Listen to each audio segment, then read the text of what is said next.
Assalamualaikum warahmatullahi wabarakatuh. Ya.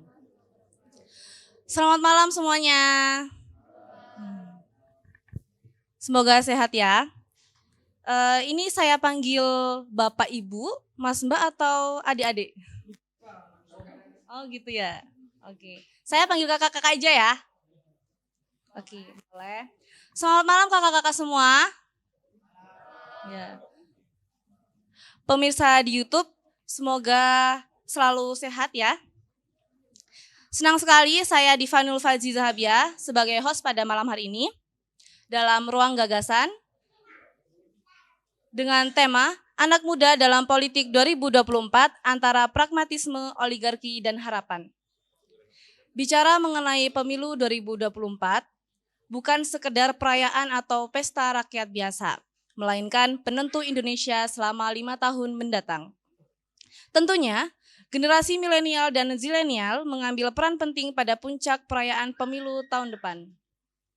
Berdasarkan data statistik, populasi anak muda di Indonesia hampir mencapai 25% dari 278,70 juta jiwa di Indonesia. Lantas, tanggapan atau pandangan anak muda terhadap pemilu 2024 seperti apa? Oke, langsung saja kita berikan waktu kepada pemantik kita pada malam hari ini. Kepada Mas Azim, dipersilakan. Oh, mohon maaf. Kepada Mas Azmi, dipersilakan.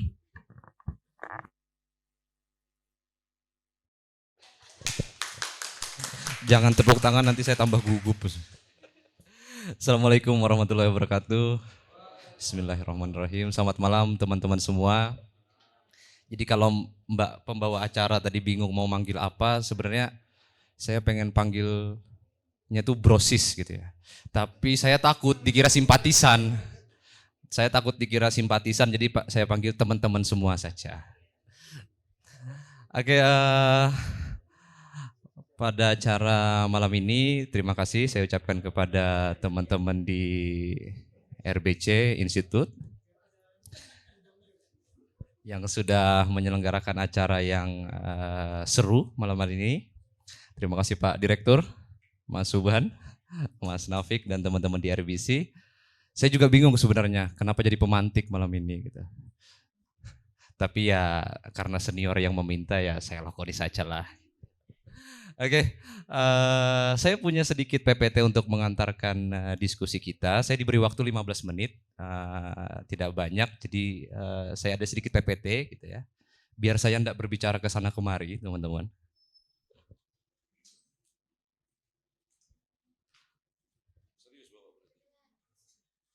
Kelihatan ya?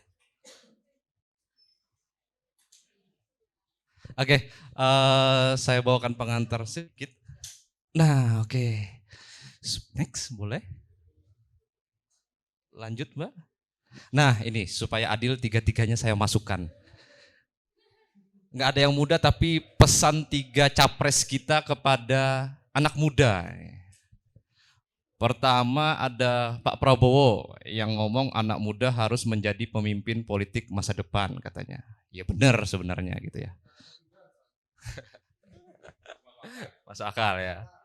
Kemudian Pak Anies bilang anak muda memiliki potensi yang besar untuk membawa perubahan bagi bangsa. Mereka harus berani terlibat dalam politik untuk mewujudkan cita-cita mereka gitu. Kemudian ada Pak Ganjar yang bilang anak muda harus masuk ke politik, tidak hanya menjadi penonton, tapi juga menjadi aktor nih kayak Mas Greni di sebelah saya nih. Oke, jadi 3 capres ini kemudian melalui pernyataan-pernyataan ini fokus ya, saya bisa bilang fokus ya untuk mengajak anak muda hadir dan berperan lebih dalam politik kita hari ini, terutama di periode di tahun depan ya, di tahun 2024. Boleh? Nah, sebagai pembuka teman-teman, wacana mengenai keterlibatan dan peran penting anak muda ini lagi hype banget. Di mana-mana ngomongin anak muda dan politik gitu ya. Di mana-mana ngomongin anak muda harus berpartisipasi dalam politik gitu ya. Atau di mana-mana di setiap rilis survei gitu ya, pasti ada kategori usia milenial, generasi Y, generasi Z gitu ya. Nah, kemudian kenapa gitu ya? Karena memang secara realitas di tahun 2024 nanti gitu, lebih dari 50%, DPT yang tercatat oleh KPU itu didominasi anak muda. Setidaknya dihitung dari umur 17 tahun sampai 40 tahun gitu ya. Walaupun kita masih nebak-nebak nih 40 tahun masih bisa dikategorikan muda apa enggak gitu ya. Tapi nggak apa-apa lah dimasukin 40 tahun biar ada si A, si B yang masih bisa digolongkan muda gitu ya. Biar Pak Salam sama Mas Ilham masih masuk kategori anak muda gitu ya.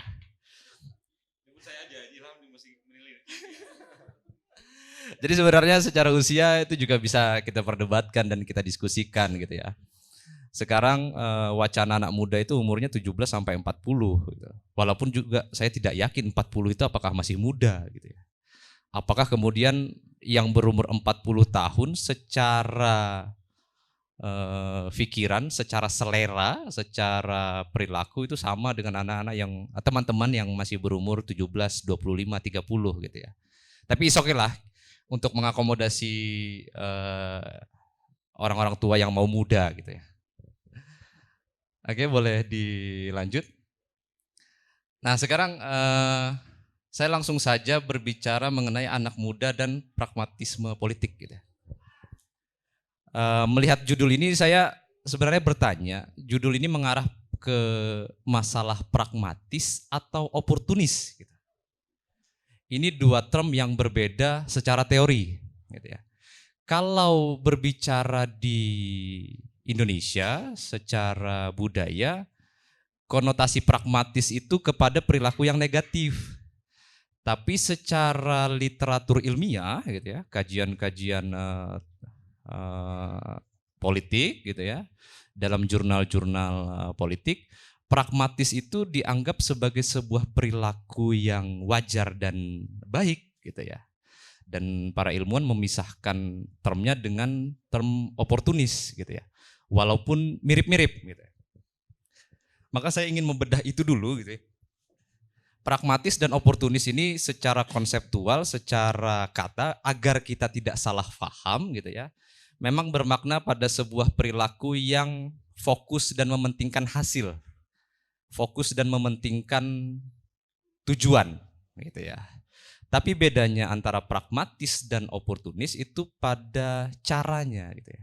Kalau pragmatis itu pada cara-cara yang tetap melihat realitas, menimbang nilai-nilai, moral, value gitu. Berbeda dengan oportunis yang cenderung mengabaikan proses gitu ya. Menggunakan cara-cara yang negatif gitu ya. Mengutamakan hasil tapi mengabaikan proses yang baik gitu. Cenderung menggunakan cara-cara yang negatif. Maka saya rasa agar lebih menarik, saya lebih ingin mengarahkan kepada perilaku oportunis gitu ya. Nah, kalau berbicara perilaku pragmatis atau oportunis, maka posisi anak muda hari ini ada pada dua sisi. Pertama menjadi objek dan yang kedua menjadi subjek, teman-teman. Menurut saya. Gitu ya. Anak muda menjadi objek ketika kita bisa banyak melihat hari ini para elit-elit politik kita, gitu ya, menempatkan anak muda hanya sebagai objek untuk meraih kepentingan mereka. Anak muda dalam bahasa sederhana, gitu ya, diperalat gitu ya, diperalat untuk kepentingan para elit politik gitu.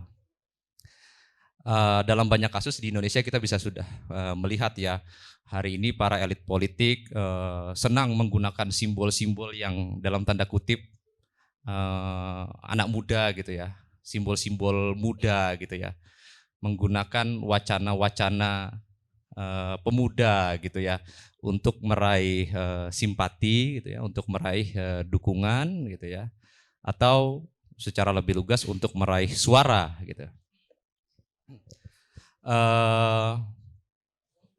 dalam banyak hal, misalnya dalam banyak baliho-baliho kita bisa melihat gitu ya. Fotonya tua tapi kok narasinya sebagai anak muda gitu ya.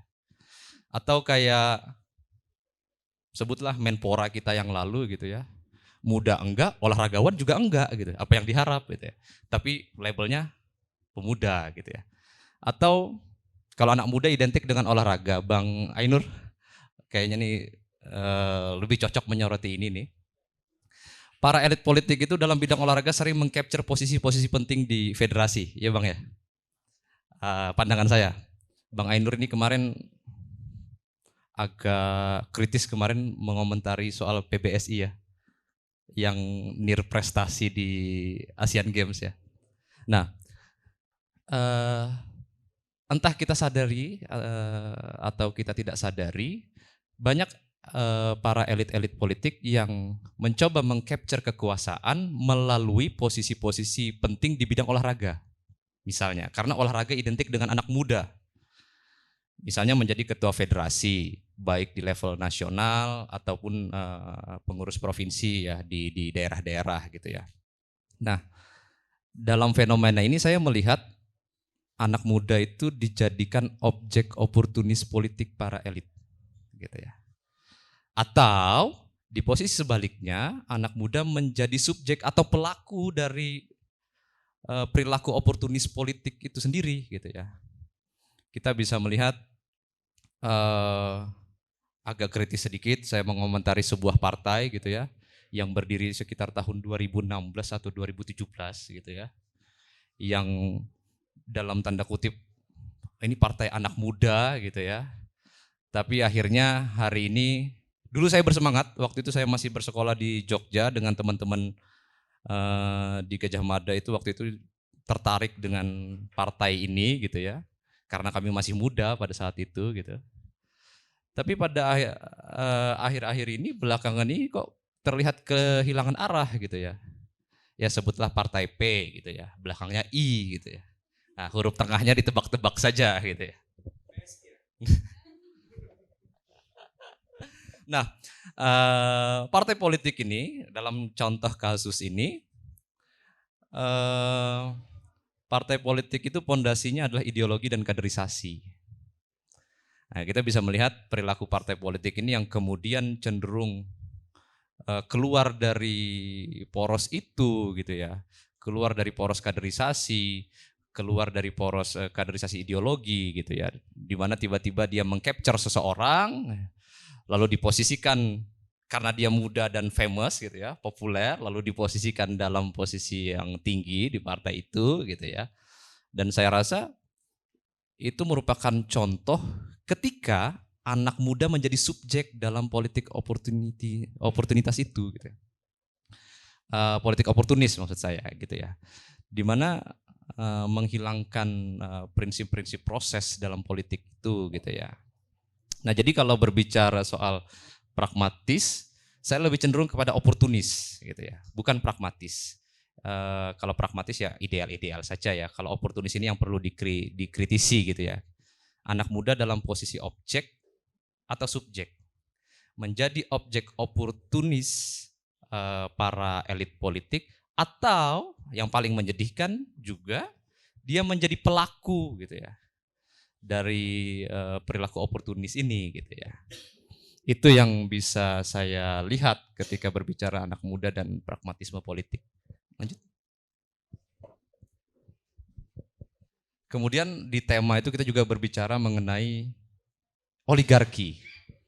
Ini anak muda dan oligarki. Saya punya dua pilihan gitu ya. Ketika anak muda berhadapan dengan oligarki, anak muda bisa menjadi Robin Hood atau kemudian menjadi marionet.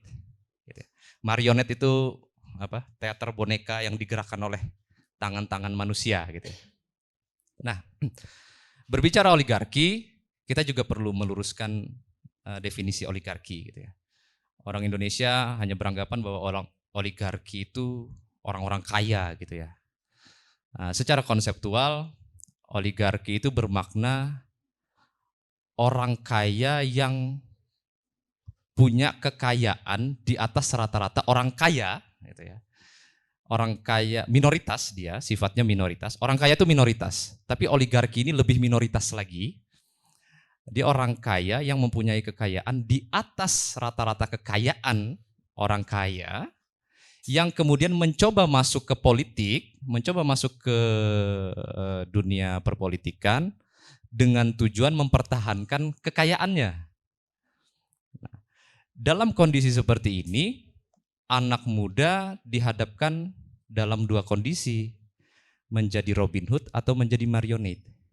Saya rasa kalau berbicara anak muda menjadi oligarki hari ini, belum ada. Ini menurut sepembacaan saya.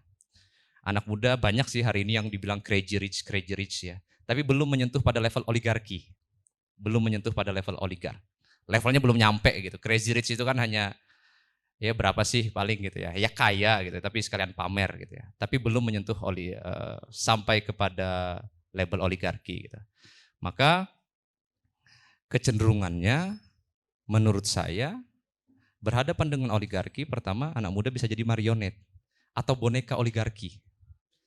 Di mana anak muda yang ingin masuk ke dalam politik, ingin mengakses politik, itu kadang-kadang tersandra dengan banyak hal seperti misalnya pembiayaan politik yang begitu besar di negara kita. Kemudian anak muda punya kecenderungan untuk mencari sumber dana itu kepada para oligarki-oligarki. Akhirnya mereka tersandra ketika mereka itu terpilih gitu ya, duduk di parlemen gitu ya.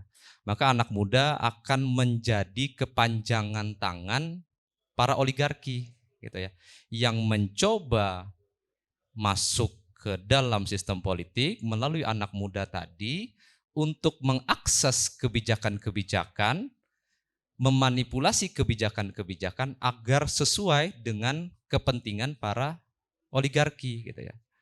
Ya tujuannya lagi-lagi untuk pertahanan kekayaan. Atau sebaliknya, adakah anak muda hari ini yang berani menjadi Robin Hood? Yang artinya merampok para oligarki-oligarki ini, kemudian bahasa sederhananya bisa masuk ke parlemen tapi membawa perubahan gitu ya. Membawa perubahan dengan visi membangun kebijakan-kebijakan yang dalam prinsip kesetaraan sosial dan kesejahteraan gitu ya. Nah, tantangannya di sini. Anak muda di Indonesia ingin masuk ke politik berhadapan dengan pembiayaan politik yang cukup besar gitu ya.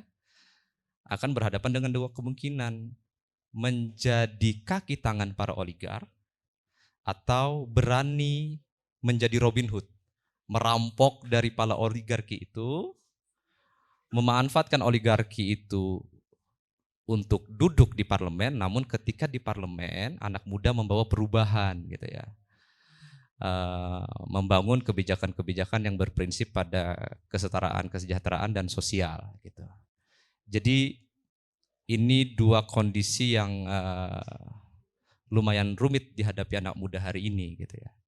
Adakah yang setelah terpilih di parlemen berani gitu ya, berani kemudian keluar dari jalur apa yang diperintahkan oleh orang-orang yang menyandang dana mereka ketika berkampanye gitu misalnya. Nah, ini yang akan didiskusikan oleh teman-teman panelis saya rasa. Oke, boleh lanjut?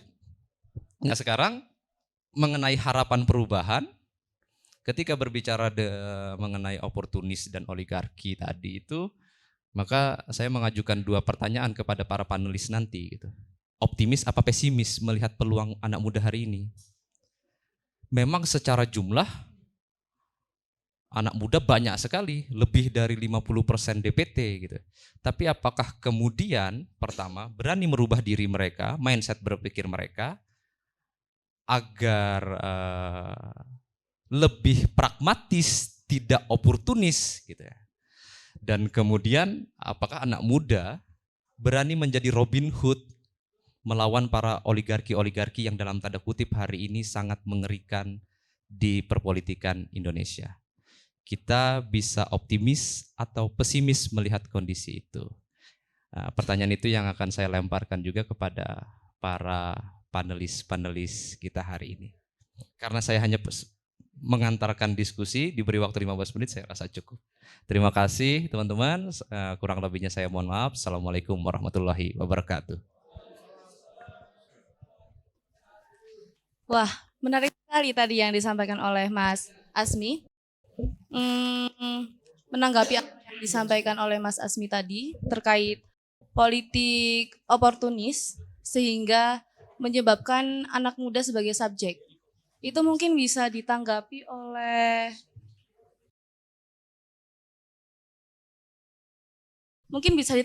Mas Alim terlebih dahulu ya Mas. Menurut Mas Alim bagaimana terkait hal ini? Optimis atau pesimis? Ini langsung dari aktivis nih, gimana? Nanti dulu kampanyenya. Mewakili kawan ya, mewakili kawan-kawan kita semua. Ya, Assalamualaikum warahmatullahi wabarakatuh. Jadi saya mewakili banyak kawan. Ada kawan arus tengah, ada cangkir opini dan lain sebagainya. Ada juga kawan yang Mas Ilham itu. Tapi itu kawan Gibran. Ya, tadi pertanyaannya dua ya, pesimis atau optimis. Nah, saya mau berbicara dalam pandangan warung kopi. Jadi saya tidak mau membahas secara teoritis karena itu sudah ada yang mengambil alih.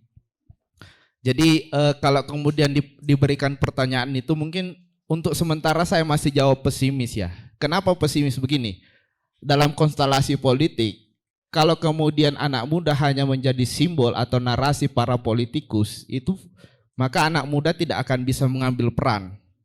Contoh misalnya ketika Kaisang menjadi seorang atau ditunjuk sebagai ketua partai PSI, apakah kemudian posisinya sebagai seorang aktor yang bisa membuat politik itu menjadi berubah atau berpeluang bagi anak muda? Belum tentu. Karena bisa jadi dia hanya dipasang untuk meraup suara anak muda yang ada di bawah, yang 52% itu. Nah, yang harus dilakukan sebetulnya adalah bagaimana kemudian anak-anak ini menjadi tokoh yang melakukan deal-deal politik dengan para oligarki. Nah, itu baru bisa itu baru bisa membuat politik kita itu berubah. Tidak lagi didominasi oleh kalangan tua, kalangan Mas Salam dan kawan-kawan yang di atasnya ya. Nah, itu ya Mas Asmi. Artinya bahwa oke lah kalau kemudian kita mengatakan bahwa generasi muda punya angka 52% sekian secara kalkulatif, tapi secara itu tidak bisa menjadi kekuatan anak muda dalam membangun kekuatan politik. Karena kan anak muda tidak terakomodir dengan baik, tidak ada patron yang jelas siapa yang akan melakukan deal-dealan politik. Akhirnya kemudian anak muda akan berakhir di ngumpul di warung kopi lagi, kemudian melihat bahwa politik itu ya cuma untuk kalangan-kalangan elit politik saja. Makanya kalau kemudian kita benturkan dengan kondisi sekarang, saya menjawab bahwa saya masih pesimis dengan kontribusi anak muda dalam kontestasi politik. Meskipun ada yang nyalek, meskipun ada yang masuk partai, meskipun ada yang mungkin diangkat namanya sebagai tokoh anak muda, tapi selama anak muda tidak melakukan deal-dealan politik ya sudah, berarti mereka hanya menjadi simbol atau hanya menjadi narasi yang kemudian dibutuhkan ketika pesta demokrasi 5 tahun. Nah, mungkin yang terakhir adalah anak muda harus belajar banyak dari politiknya Pak Jokowi. Pak Jokowi itu dia mampu menjadi sutradara sekaligus aktor dalam setiap kiprah politiknya. Dia mendesain sebuah masalah, kemudian dia jadi pahlawan di atas masalah itu. Sehingga di sisi lain misalnya ketika anggotanya itu bilang A, untuk menjadi pahlawan dia harus bilang B supaya masyarakat memperhatikan dia sebagai sosok presiden. Artinya pemuda juga kalau mau merubah konstelasi politik itu juga harus berani membuat konflik. Biar terhitung sebagai seorang yang punya pengaruh untuk mempengaruhi konstelasi politik ini. Nah mungkin itu karena waktunya juga cuma 5 menit ya. Jadi sekian dan terima kasih. Assalamualaikum warahmatullahi wabarakatuh.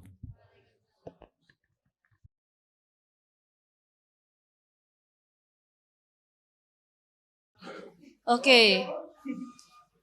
Tadi ada paparan dari kawan bahwasanya konflik itu sangat penting dalam konstelasi politik.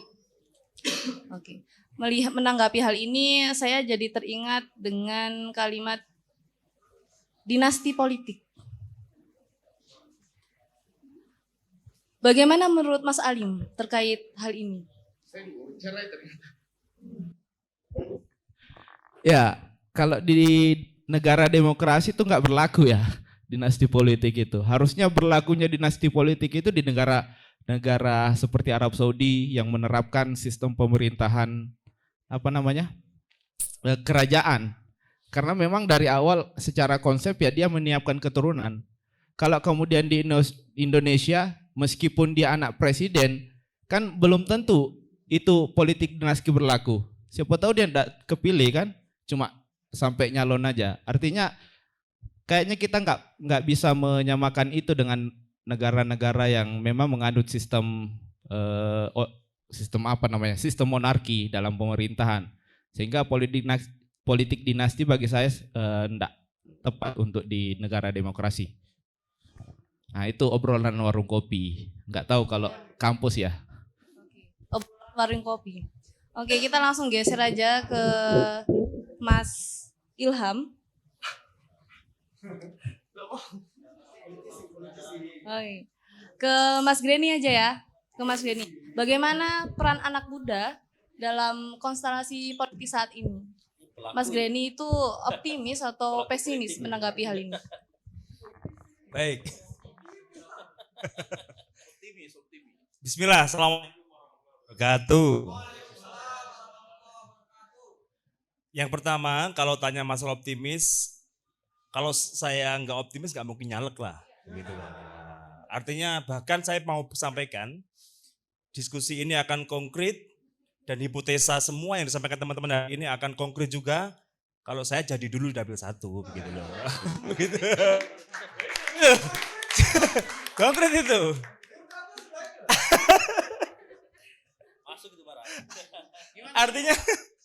Artinya kita nimbang teori kanan kiri begitu. Nggak bisa terbukti kalau nggak dibuktikan dulu gitu kan. Makanya jadikan saya dulu nanti dapil 1. Begitu ya. Saya bilang baik, teman-teman semuanya, 2 bulan ini saya itu berkeliling di dapil saya di 56 desa dan saya sudah hadir di 51 desa. Saya bertemu relatif paling banyak memang anak-anak muda. Dan memang kondisinya anak muda yang teman-teman ini banyak bicarakan hari ini, saya ini lagi membumi kan ini sekarang. Nggak nyambung kalau kemudian kita ngomong tentang macam-macam. Karena ketika kita datang, bahasa yang berlaku masih nanti dapat uang berapa. Itu konkret itu. Area Malang Selatan itu rata-rata begitu. Jadi kita nggak perlu ngomong banyak visi misi. Kalimat pertamanya adalah sampai dapat 300, 100, kodesnya 1,5 juta. Nanti saksinya ada sekian. Baru cair suasana. Kalau teman-teman belum ngomong itu problem, bingung mereka itu mereka itu nggak nyambung, nggak sefrekuensi dengan kita. Nggak masuk, betul itu. Makanya ini menjadi tugas bersama kita, termasuk tugas saya, bahwa saya bilang ke teman-teman para pemuda yang saya temui, bahwa ketika sampean mengharapkan hanya nominal 100-200 itu kan pasti habis. Dalam waktu sehari 2 hari habis, 300 bahkan habis. Apalagi mampir karaokean, habis itu untuk nyanyi tok. Belum yang nemeni, kopinya, jus jeruknya, kentang gorengnya, apalagi. Saya bilang ke teman-teman, yang paling penting itu ikatan kita, saya pikir bukan nominal, tapi ikatannya adalah bagaimana teman-teman nanti punya program yang kemudian nanti ketika saya jadi saya bisa bantu. Saya punya sepak bola, saya bisa bangunkan gawangnya, stadionnya, nggak mungkin ya stadionnya ya, kaosnya, bolanya dan sebagainya. Nah, hal-hal tersebut teman-teman bisa kita lakukan kalau kita bisa memang benar-benar ketemu dengan para pemuda di area-area Malang Selatan. Seperti itu teman-teman. Dan itu memang saya temui. Terus begini, lama-lama saya berkeliling desa, itu memang saya kadang khawatir begini. Waduh, idealisme yang saya bangun, ketika saya jadi saya mau berbuat adil untuk semua, membangun untuk semua, itu lama-lama memang pudar juga. Loh iya, karena gini logikanya, ketika saya punya konstituen banyak di area tertentu, otomatis 5 tahun mendatang pasti yang saya perhatikan adalah konstituen yang menjadikan saya, kan begitu ya.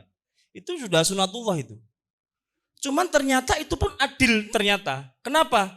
Ketika kita punya peran memberdayakan konstituen kita, otomatis berarti kita dan semua yang caleg-caleg yang jadi memberdayakan konstituen mereka, otomatis mereka berbuat sesuai dengan perannya akan jadi adil dan merata. Kan begitu ya?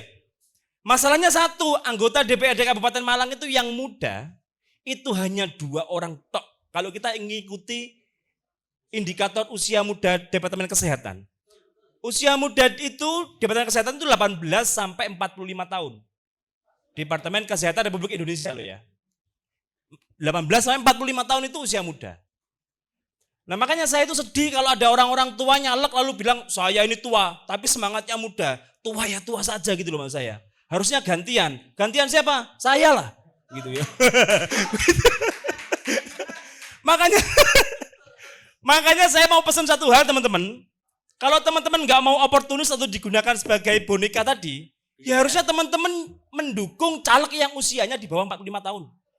Kalau sampai hari ini saya nggak tahu teman-teman punya suksesi di usia berapa, ya harusnya berpikir, oh iya berarti ini enggak sesuai visi misi diskusi hari ini deh kayaknya begitu ya. Iya. Begitu teman-teman.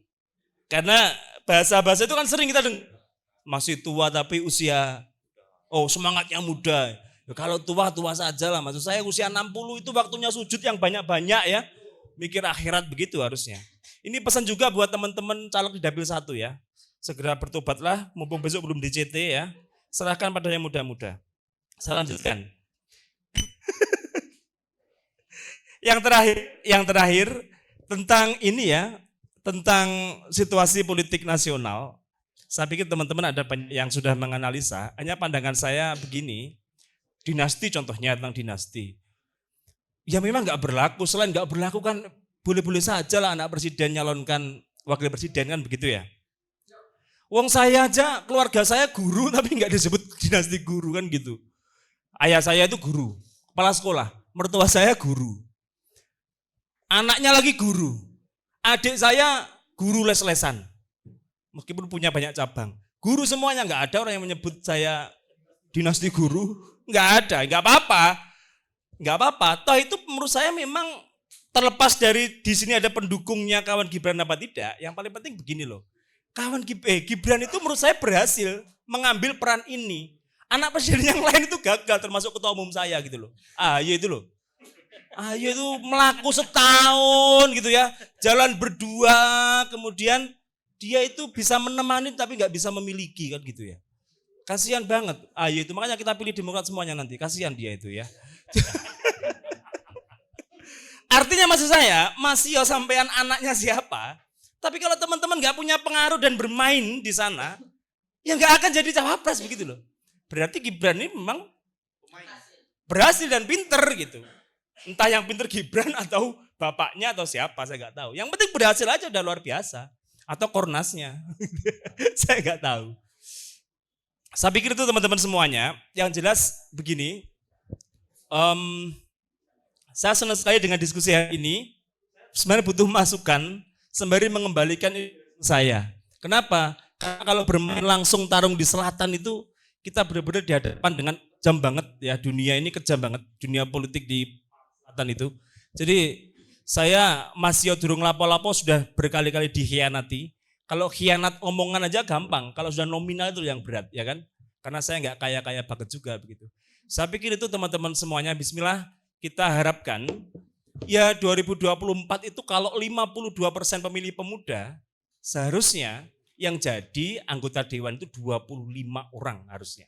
Itu baru kemudian apa yang kita diskusikan hari ini konkret dan berhasil. Menurut saya begitu. Perkara kemudian 25 orang itu memperjuangkan kepentingannya masing-masing, tapi kumpulan dari kepentingan-kepentingan itu yang membuat pemerataan. Minimal pemerataan kepentingan anak-anak muda. Saya pikir begitu teman-teman. Terima kasih. Saya kok lama ya? Enggak apa-apa. Terima kasih, saya serahkan kepada moderator lagi. Assalamualaikum warahmatullahi wabarakatuh. Jadi regenerasi kepemimpinan politik Indonesia saat ini tuh sangat diperlukan ya Mas ya? Iya dong. Oh iya dong. Langsung saja kita guys. Mau menanggapi? Perempuan dulu. Ada yang mau menanggapi? Dipersilakan terlebih dahulu.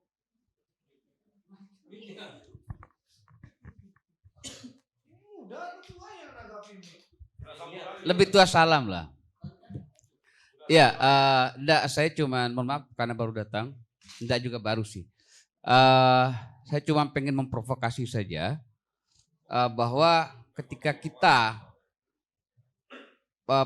menggunakan topik anak muda, ada hal yang kita lupakan, yaitu peran mahasiswa. Berarti ini terkait dengan etika penyelenggara pemilu, gitu kan? Kita anak muda selalu difokuskan pada siapa yang memimpin, kan begitu. Padahal kita juga lupa bagaimana potensi suara anak muda yang kemudian menurut saya sebagian besar tidak diakomodir. Pertanyaannya, coba tanya ke diri kalian masing-masing, yang terutama masih mahasiswa. Selama Anda kuliah di Malang gitu ya, di mana tempat Anda nyoblos kalau nggak di rumah Anda sendiri? Anda pasti sibuk di kosan. Is it? Anda pasti sibuk di kosan.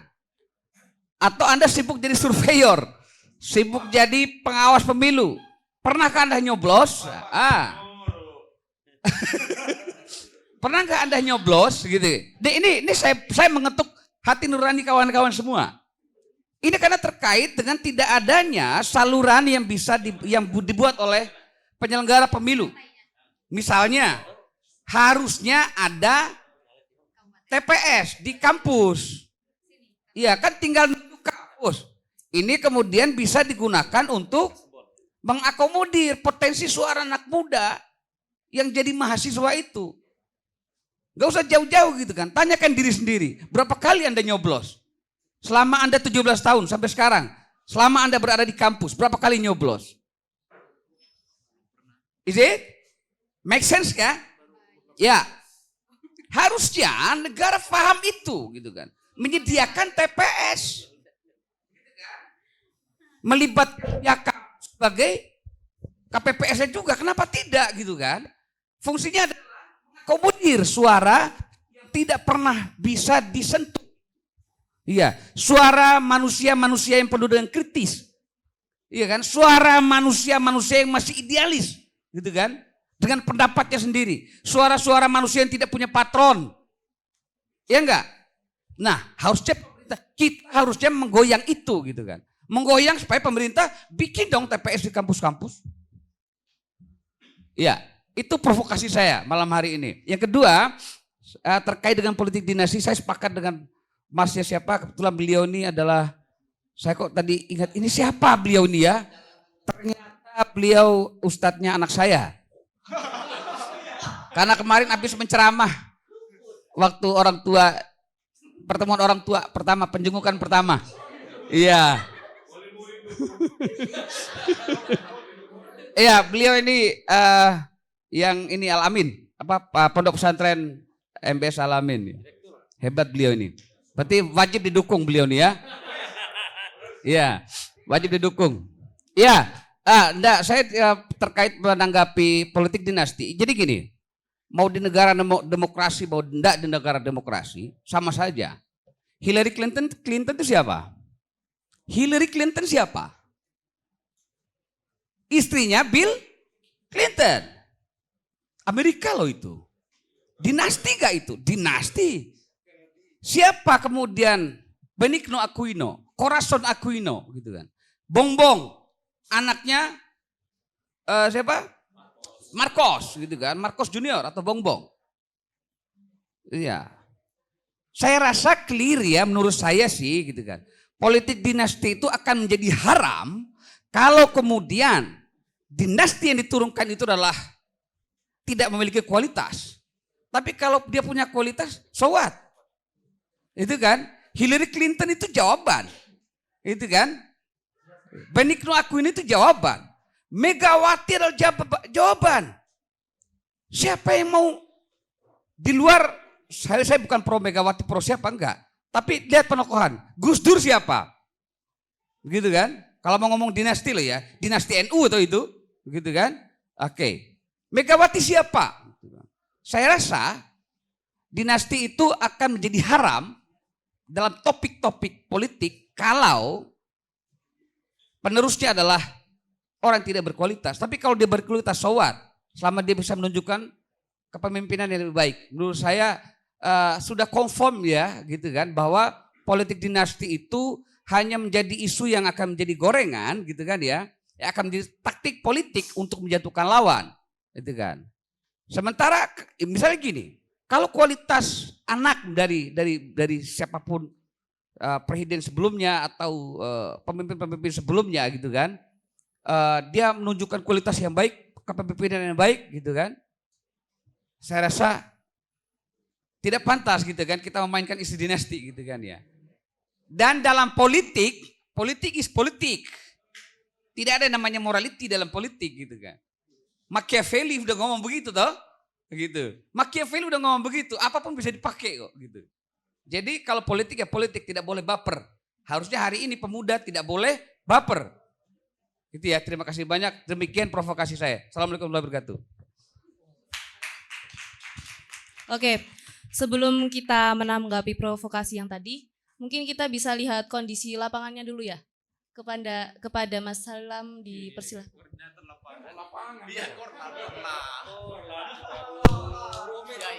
Makasih. Assalamualaikum warahmatullahi wabarakatuh. Saya tidak terprovokasi oleh Pak Ruli itu. Ya, tadi Mas Asmi juga saya seperti ujian skripsi tadi itu. Jadi kemudian mencoba variabel pragmatisme dengan oligarki ya. Kalau bicara tentang anak muda gitu ya. Dulu 2009 kita ingat yang namanya yang digundul pelontos itu yang menjadi tim susnya Jokowi kemudian menjadi direktur itu. Fazlur Rahman. Dia sudah kemudian mengatakan bahwa sudahlah stop generasi senja dalam konteks politik. Dia mengatakan bahwa Soekarno 44 dilantik menjadi presiden, kemudian Soeharto 45 jadi presiden, SBY 53 kalau tidak keliru. Kemudian Jokowi adalah 52. Nah problemnya sekarang itu adalah apa kemudian yang membedakan anak muda dengan orang tua? Kalau misalnya anak muda lebih visioner, idealis dan tidak pragmatis, yang disampaikan Mas Asmi juga, ada beberapa literatur juga bahwa pragma itu juga asasnya manfaat. Kalau kemudian dua variabel penting misalnya tentang pragmatisme politik, kalau misalnya asasnya manfaat yang penting jadi, ya nggak masalah. Kalau pakai Machiavelli juga begitu kata Pak Ruli, tapi kalau pakai Hasan Al-Mawardi nggak begitu juga. Kalau baca ilmuwan klasik Islam itu. Tapi kalau Machiavelli setahu saya adalah hanya menggambarkan realitas politik waktu itu. Nah problemnya sekarang itu adalah muda usianya atau kemudian tetap idealis gitu. Nah ini juga dibedakan antara perilaku politik yang rasional dengan idealisme politik. Pakai duit, menerima duit itu rasional. Menerima uang yang lebih besar, misalnya Mas Greni ngasih 50.000, yang satunya adalah 100.000. Ketika memilih yang 100.000 dan menyoblos 100.000, itu rasional. Dalam buku dakwah pemberdayaan itu orang Jawa dan Madura kalau dikasih makan, lupa sudah itu, idealisme itu. Orang di buku itu kemudian digambarkan bahwa nenteng celurit mau carok tapi dikasih makan nggak jadi carok. Apalagi hanya nyoblos di TPS. Nah problemnya sekarang itu apakah kemudian anak muda yang kita sekarang Gibran itu adalah itu hanya betul-betul muda dalam visioner kemudian tidak miopis begitu atau sekedar sebagai kuda Troya juga oleh oligarki itu. Meskipun bukunya James Winter itu mengatakan bahwa memang konsep oligarki itu memang abu-abu, tidak jelas.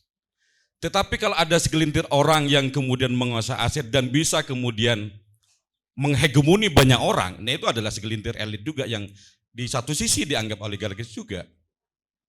Nah problemnya sekarang itu, kalau penelitian surveinya Unmus Surabaya kemarin, 30% adalah generasi milenial itu money politik permisif. Tapi kalau misalnya politisi, Mas Giri ini bukan termasuk aliran politiknya Muhammadiyah tua ya, yang mengenakan high politik itu nggak laku di lapangan. Kenapa? Karena yang digambarkan Al-Almond dan Verba itu bahwa masyarakat kita itu tidak melihat politik dalam konteks idealisme gitu. Rasionalis politik. Kenapa? Karena partai kita itu gagal melakukan pendidikan politik. Yang sering kemudian politik integritas itu adalah penyelenggara pemilu. Penyelenggara pemilu itulah pendidikan pemilih, bukan pendidikan politik. Nah Mas Greni mestinya itu yang harus mencerdaskan partainya. Kan ada tuh ada 5 fungsi partai politik tuh, ada pendidikan politik, ada rekrutmen politik, ada sosialisasi politik itu. Nah problemnya sekarang itu adalah politiknya Harold Laswell itu yang dipakai. Bagaimana, kapan, mendapat apa begitu.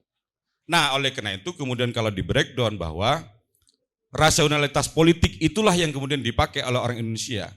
Kalau bahasa saya, kenapa begitu? Karena partai politik dan elit politik selama ini tidak menggunakan kebijakannya untuk kemudian memperjuangkan, gagal melakukan artikulasi politik, tetapi adalah dia menggunakan tentang politik mobil mogok itu, ketika butuh senyum. Nah Mas Giri ini kalau nanti jadi misalnya jangan hanya 5 tahunan datang ke dapil, itu harus dirawat. Karena kemudian masyarakat menjadikan kuda troya dalam politik itu adalah, saya mengistilahkan adalah terjadilah yang namanya pembangkangan politik yang dilakukan oleh masyarakat sipil itu. Apa kemudian buktinya? Kalau Anda minta dipilih, ya harus ngasih duit dulu. Kalau dulu dalam politik aliran itu kalau kiainya P3, pasti santrinya itu P3. Tapi sekarang, kata santrinya juga, Anda juga menyalon juga cari duit, kalau nggak ngasih duit itu adalah, ya nggak tak pilih. Nah oleh karena itu, implikasi dari kegagalan partai politik melakukan pendidikan politik itulah terjadi pembangkangan politik, kemudian dimanifestasikan dengan money politik itu. Apalagi dengan pragmatisme politik itu. Kalau asasnya manfaat dalam konteks kekuasaan, ya sudah beli aja. Apalagi kalau pakai kaidah usul itu. Idza tazahamatil masalih qudimul a'la minha. Kan begitu kalau ada orang fai ini, kalau diluluskan nanti.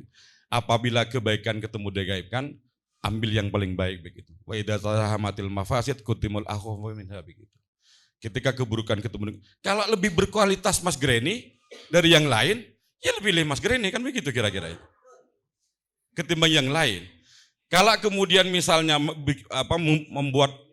menggunakan uang politik dan macam-macamnya untuk membeli suara dalam rangka kemudian membendung orang-orang yang tidak berkualitas, ya gitu lakukan. Problemnya sekarang itu idealis, tapi nggak punya duit. Sementara perilaku pemilih yang disampaikan Mas Greni tadi itu, visi tanpa visi kata orang Madura nggak dipilih, itu percuma itu. Nah kembali kepada topik ini, tapi mohon teman-teman sekalian, ini cukup di ruangan saja ini aja. Karena temanya hanya ruang gagasan, ya gagasannya hanya di sini, nggak usah keluar aja gitu. Hanya ini kan temanya kan ruang gagasan, ya cukup di ruangan ini gitu, nggak usah dibawa kemana-mana gitu. Oleh karena itu, jadi kalau persoalan moda kemudian, ya itu hanya wayang semua lah menurut saya itu. Artinya perilaku rasionalitas politik dengan idealisme politik itu dua hal yang berbeda menurut saya itu. Tapi kalau muda visioner gitu, seperti yang disampaikan Fajrul, kemudian misalnya sudahlah stoplah generasi senja dalam konteks politik begitu. Nah kalau yang tua dengan yang muda sama saja perilakunya ya apa bedanya begitu. Muda dalam konteks usia tetapi tidak memperjuangkan nilai-nilai idealisme, kemudian juga nanti perilaku politiknya sama saja. Nah menurut saya itu hanya sebatas terma saja yang usang akan ditelan ruang dan waktu. Saya pikir begitu. Terima kasih. Menarik sekali yang disampaikan oleh Mas Salah. Oke, kita beralih ke caleg perempuan. Gimana tanggapannya Mbak Putri? Bismillahirrahmanirrahim. Assalamualaikum warahmatullahi wabarakatuh. Akhirnya ya Mbak ya. Ya, ini all male panels ya teman-teman. Di sini bisa dilihat laki-lakinya berapa, perempuannya berapa yang di depan. Itu menggambarkan bagaimana kursi dewan sekarang yang harusnya target perempuan 30% itu baru 20%. Jadi lain kali saya minta, mungkin yang ngadakan acara lain kali saya minta imbang lah 50-50 cewek cowoknya gitu ya. Biar enggak ada ya ketimpangan gitu. Sebenarnya kalau misalnya tadi kita bahas masalah anak muda dan politik ya teman-teman, itu karena kita belum menemukan aja sih titik tengahnya antara politik sama anak muda ini. Saya nggak nyalahkan juga anak-anak muda yang apatis nggak mau terlibat di politik. Saya juga nggak nyalahkan juga pemerintahan atau elit politik kita karena memang pemerintahan kita saat ini itu pemerintahan gerontokrasi. Pemerintahan yang diisi oleh orang-orang tua, padahal daya masyarakatnya itu lebih didominasi oleh anak muda. Maka ketika orang-orang politisi ini, elit politik ini berbicara masalah politik, mereka pakai gaya yang sudah ketebak ya. Datang ke masyarakat kecil, kemudian promosi janji manis, itu udah old school dan gak relevan sama kita yang anak muda. Makanya menurut kita politik ini, bosenin lah, kayak gitu, jengah sekali jadi males. Apalagi sampai dibawa-bawa narasi pemuda, anak muda ini berlebihan. Jadi kita mikirnya, oh alah kita ini dibawa-bawa cuma buat meraup suara gitu. Bahkan kita ini dipandang, anak muda ini dipandang oleh elit politik sebagai satu entitas digital natif gaya hidupnya urban. Anak-anak yang berani di sosial media tapi lemot dan lemah kalau di dunia kenyataan gitu ya, kalau di kenyataan. Padahal ketika menanggapi isu politik atau sosial di media sosial, teman-teman pemuda itu banter sekali, apalagi fansnya MU gitu ya. Banter banget pokoknya kalau di sosmed. Tapi ketika di kenyataannya pada melempem, bisa dilihat yang keterlibatan di politik di sini cuma saya sama Mas Greni. Seandainya di sini 10 caleg semua, itu bisa dilihat aksi anak muda tuh ada. Tapi faktanya sampai sekarang kita ini melempem di kenyataannya. Nggak menang betul. Gitu ya. Pertama itu. Kemudian yang kedua, kalau misalnya kita ingin perubahan menjadi satu-satunya tujuan kita, termasuk yang tadi cara pemilih itu harus idealis yang kita mau tanamkan di pemilih kita, itu agak sulit teman-teman. Menurut survei data dari 52 anak muda yang nanti nyoblos 2024, 44%-nya itu anak-anak yang gak kuliah, bayangkan. Gak kuliah itu mereka punya pandangan sistem politik seperti apa aja nggak ngerti gitu loh. Karena saya dapil kabupaten, kalau Mas Gre ini kan provinsi ya, saya kabupaten.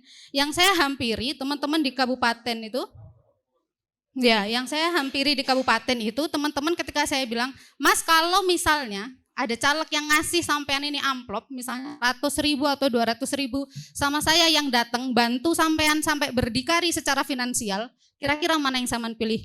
Loh Mbak, kalau Saman bisa buktikan sebelum nanti pencoblosan kita punya satu badan usaha, wirausaha atau apapun itu yang sudah berjalan, maka kita siap bantu Mbak Putri untuk menang. Maka saya bantu, saya kumpulkan teman-teman yang kerjanya serabutan, yang pinter masang ubin, yang pinter ngecat, yang pinter masang sanyo. Ketika mereka sendiri itu jadinya serabutan. Tapi ketika saya jadikan satu, saya bikin rumah tukang, kita ajukan proposal ke properti dan segala macam. Kalau misalnya mau bangun rumah, bangun perumahan, kita punya rumahnya, kita punya namanya lembaganya rumah tukang ini siap bangunkan. Akhirnya teman-teman bisa pasang red card seperti itu. Betul, pemuda sekarang seperti itu teman-teman. Elit politik melihat kita hanya sebatas anak muda ini cuman banter di sosmed aja. Padahal nggak semua anak muda juga banter di sosmed. Ada anak muda pedesaan, ada anak muda tertinggal, ada anak muda korban kekerasan. Makanya ketika kita lihat mereka nambahkan lapangan kerja, katanya sih berkurang 410.000 tadi, kok nggak ada yang nyampe ke kita, itu nggak tepat sasaran karena mereka sudah memandang anak muda ini satu narasi tok. Anak-anak digital native yang gaya hidupnya urban. Seandainya mereka lebih spesifik, maka lapangan kerja ini nyampe. Kaum muda tertinggal lapangan kerjanya begini, kaum muda pedesaan lapangan kerjanya begini, jadi itu nyampe ke kita. Jadi gini, kalau misalnya anak tadi Mas Alim bilang pesimis ya, saya lebih optimis sih kayak Mas Greni gitu. Karena untuk melakukan suatu gempuran di atas, kenapa kok narasi anak muda sering dikaitkan dengan reformasi 98, kemudian Rengas Dengklok 45, karena mereka punya national direction, mereka punya satu tujuan dan bersatu padu. Kalau sekarang kita nggak punya narasi besar, Nggak punya ya kita naris besar betul ya. Jadi ketika kita berkumpul anak muda, ini tujuannya apa? 50%-nya nggak ngerti sistem politik itu apa, yang 50%-nya ngerti tapi nggak mau terlibat golput malahan gitu. Jadi repot kalau kita nggak punya narasi bersama. Kalau kita pengen bikin perubahan, kemudian ngobrak-ngabrik sistem di atas diisi oleh semua anak muda, setidaknya kan kalau suatu pergerakan tuh ada 3 ya teman-teman ya, idea, action, achievement. Kita harus punya gagasan, kita harus punya tindakan, kemudian kita bisa punya pencapaian itu. Tapi kalau di politik kita nggak bisa pakai long pass kayak Liverpool dari belakang ke depan, itu bakal dijaga semua, itu salah tuh di depan. Tapi kita tetap harus punya orang yang bisa tap in di atas. Kayak Mas Greni misalnya di provinsi, saya di kabupaten, kita harus pakai skema. Gagasan apa yang kita ingin wujudkan menjadi sebuah action tadi, kita kumpulkan jadi satu anak muda dan kita harus berani terjun ke politik itu. Entah menjadi saksi, entah langsung ke kantor partai-partai yang kalian pengen. Mas, saya mau daftar jadi anggota muda partai ini, tapi dengan syarat periode depan saya dicalekan. Mas, saya mau daftar di sini, tapi saya mau jadi kabid kepemudaan. Kebetulan saya kabid kepemudaan kabupaten di suatu partai, gitu. Atau kita harus ngambil langkah duluan, karena kalau nunggu mereka yang nyamperin kita, nggak mungkin. Karena sistem pemerintahan kita gerontokrasi tadi, diisi orang tua semua. Dan orang tua memandang kita sudah negatif. Untuk mencapai achievement tadi yang terakhir, pencapaian itu, kita harus punya skema permainan. Jadi kalau misalnya dari kiper, dari Ellison langsung ke Salah, yang tengahnya nggak dimainin, udah ketebak permainannya. Dicegat sama orang-orang di atas yang kaya-kaya tadi, sama orang-orang yang oportunis tadi. Tapi kalau misalnya kita kocar-kacirkan, mereka itu yang tengah kita mainin, kita passing ke sana ke sini, kita pakai tiki-taka, akhirnya yang depan tinggal tap in dan gol. Kita punya achievement itu. Akhirnya anak muda dipandang, wah ini ngeri juga nih, bisa-bisa reformasi 98 lagi ulang kedua kalinya seperti itu. Jadi sebenarnya bukan masalah salahnya pemerintah atau anak muda aja sih. Sebenarnya memang belum ketemu aja titik tengahnya. Pemerintah memandang kita terlalu objektif, kitanya juga memandang politik terlalu remeh, nggak menguntungkan dan nggak mengasyikkan seperti itu. Insya Allah itu cukup dari saya. Terima kasih. Assalamualaikum warahmatullahi wabarakatuh.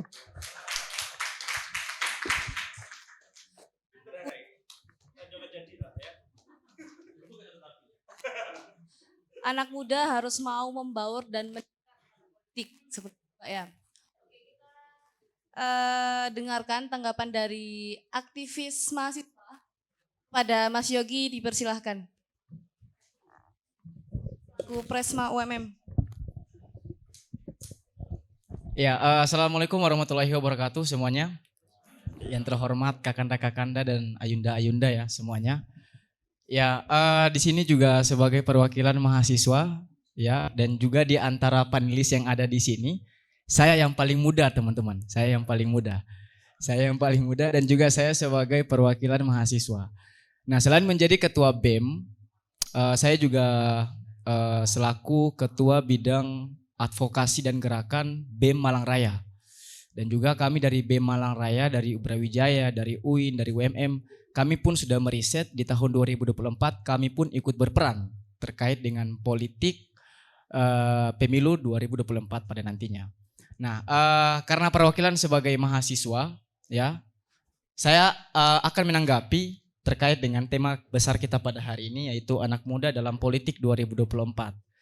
Karena identik dengan mahasiswa ya, saya juga suka demo ya, kita juga dari BEM Malang Raya, BEM UMM, itu suka turun ke jalan mengkritik kebijakan-kebijakan dari pemerintah, dan insya Allah kakanda-kakanda kita pada hari ini calon legislatif ya, entah itu dari kabupaten dan provinsi, buatlah kebijakan yang berpihak kepada rakyat. Kalau berpihak kepada golongan nanti kita akan demo juga gitu. Ya mungkin saya akan bahas ya terkait dengan anak muda dalam politik 2024. Jadi siapa sih anak muda dan politik anak muda itu sendiri? Jadi kalau kita berbicara soal anak muda, mungkin di dalam undang-undang nomenklaturnya bukan anak muda ya, tetapi namanya kepemudaan. Sesuai dengan Undang-Undang Nomor 40 Tahun 2009, yaitu harus berumur 17 tahun. Harus berumur 17 tahun. Nah, pertanyaan yang paling sederhana teman-teman, yang menjadi kegelisahan dari mahasiswa, apakah indikator dari anak muda itu dalam berprinsip dalam politik 2024 yang telah dibahas oleh Kakanda yang ada di depan saya, yang pakai jaket merah. Kemudian yang kedua itu terkait dengan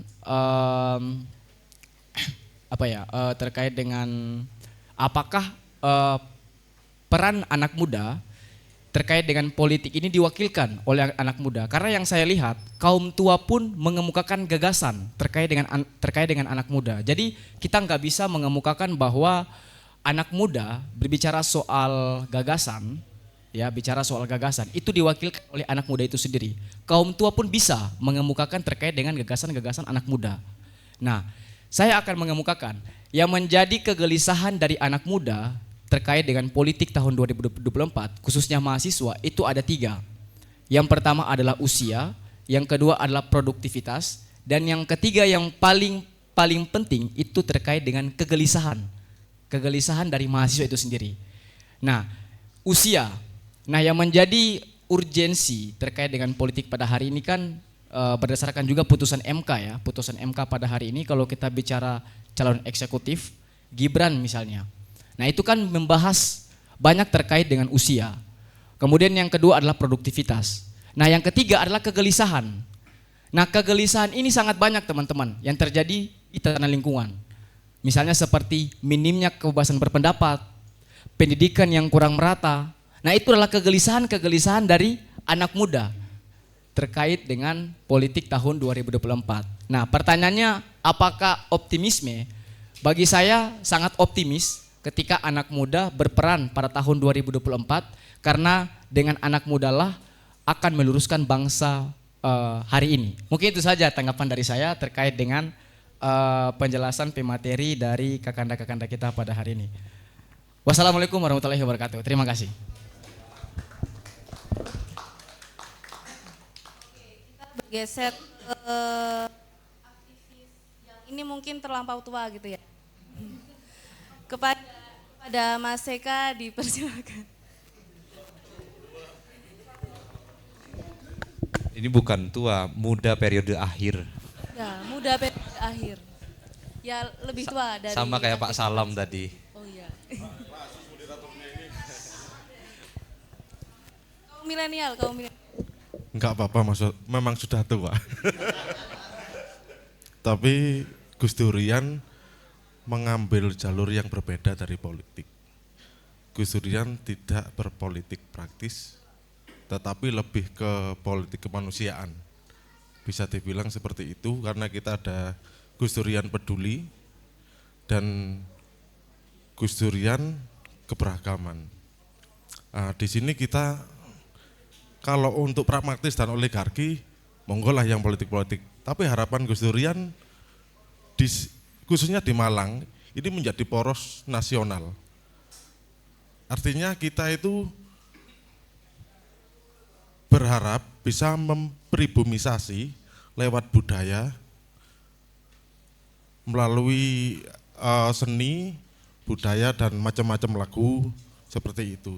Contohnya seperti yang kemarin kita bawakan di desa-desa, kita itu bisa ngajak anak-anak kecil memberi buku ngaji, mengajak permainan di tengah-tengah anak-anak ngaji, itu lebih ke sosial sih. Itu saja. Matur nuwun, saya bukan dari akademis, nggak pinter menyampaikan apa-apa, cuman saya seni dan budaya, gitu mawon.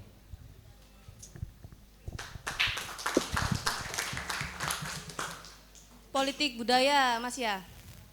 Iya. Iya, itu gimana politik budaya yang dimaksud?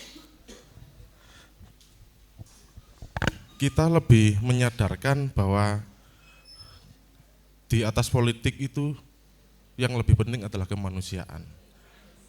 Kita tidak mau terjebak di intelektual seperti kebarat-baratan, tidak. Kita lebih kearifan lokal. Contohnya gini, intelektual kita sekarang itu beretika sih, tapi masih memperlihatkan aku ki pinter, aku ki hebat. Beda dengan orang lokal. Kalau kita nggak tanya sampai mendalam, kita nggak akan diberitahu itu tentang kemampuan guru kita tersebut. Kita harus berusaha menggali itu dengan sungguh-sungguh. Bukan seperti sekarang, aku bisa seperti ini, bisa seperti itu. Bukan seperti itu. Contohnya saya langsung praktek di lapangan terjun sebagai eksekutor, mengajak teman-teman menyanyikan tolak balak sambil berjalan, ngelilingi desa. Wis cuma wis tolak balak ing sengkolo, dusang yai angra ketoto sesaji. Itu gini, saya merespon yang penonton-penonton waktu kita jalan itu, seperti mengalami kerinduan. Aku lama nggak mendengar sajian-sajian yang lokal seperti ini. Ya kita kan selepas agamamu apa, sukumu apa, rasmu apa, itu yang saya tangkap mereka sangat merindukan sajian-sajian lokal. Dan itu lebih mengena untuk kita melebur menyatu dengan masyarakat tersebut. Tapi jangan dicontoh untuk politisi, nanti dibatrik untuk mendekati masyarakat. Itu lewat nyanyi, lewat tarian, macam-macam. Matur nuwun, itu saja. Menarik. Pendekatan melalui politik budaya. Oke, kita bergeser lagi ke influencer kita. Kepada Mas Ainur dipersilahkan.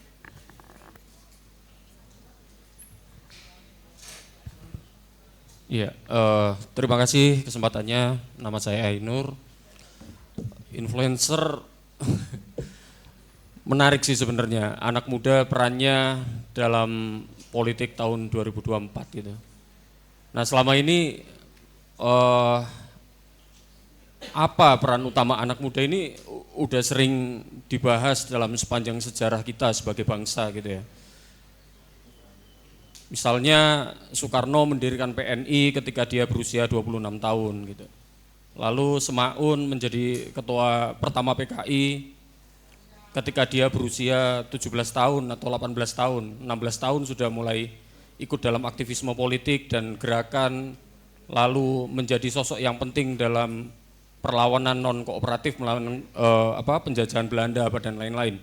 Kita memiliki sejarah panjang soal anak muda yang terlibat dalam gerakan politik. Nah, kalau kita melihat yang terjadi hari ini gitu ya, apakah kita yakin dengan sistem politik kita dan apakah kita yakin atas pilihan kita, sedangkan pilihan yang diberikan kepada kita itu sudah sangat terbatas gitu. Kalau kita lihat sudah semakin terang benderang gitu, bagaimana tadi yang sudah disebut di awal, bagaimana peran oligarki itu, bagaimana peran kingmaker yang berada di balik calon-calon itu kita udah bisa tahu semuanya, itu udah CV-nya udah jelas, latar belakangnya udah jelas, dan kita sebagai anak muda udah cukup terdidik, cukup teredukasi untuk melihat semua calon itu. Misalnya calon Anies gitu di belakangnya ada oligarki namanya Surya Paloh. Lalu yang kedua Prabowo gitu punya oligarki, terus memiliki sebuah track record yang bisa digunakan oleh lawan politiknya setiap 5 tahun sebagai penculik aktivis tahun 98 gitu. Apalagi ditambah Gibran gitu yang dianggap sebagai bagian dari dinasti politik gitu, meskipun itu debatable. Lalu Ganjar Pranowo gitu di belakangnya adalah Megawati yang juga bisa dianggap sebagai oligarki politik gitu. Nah, ketika kita dihadapkan pada pilihan-pilihan seperti itu, bagaimana anak muda ini berperan dalam masa depan bangsa ini? Apakah anak muda masih dianggap sebagai seorang yang hanya digunakan atau eksploitasi suaranya setiap 5 tahun atau seperti apa gitu?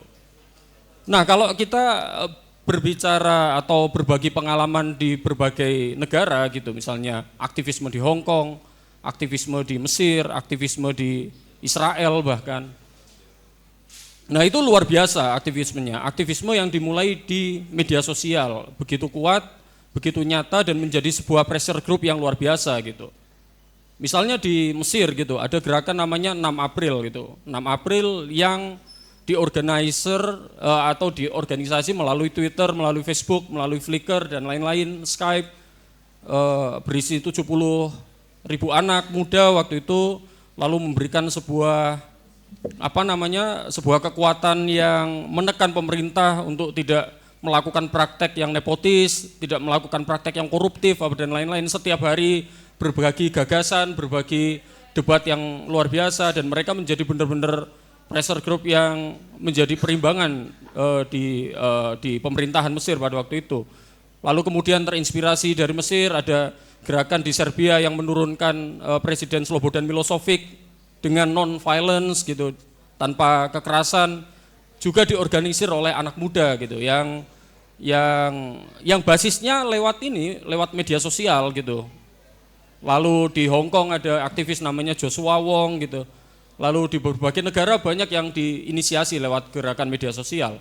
Dan terbukti di Indonesia sekarang ketika peran media mainstream sudah tidak terlalu kuat, memberikan sebuah tekanan terhadap pemerintah atau kekuasaan, peran netizen, peran anak-anak muda yang melek di media sosial itu luar biasa. Kalau nggak viral tidak akan diurus gitu. Kasus yang udah 2 tahun tidak pernah disentuh dan mangkrak, terus kemudian diunggah lagi menjadi debat panas dan bisa dibuka lagi. Kasus yang Jessica Wongso yang Kopi Es itu yang sudah bertahun-tahun yang lalu, sekitar tahun 2016 terus kemudian ada filmnya Netflix, anak muda yang berpartisipasi aktif.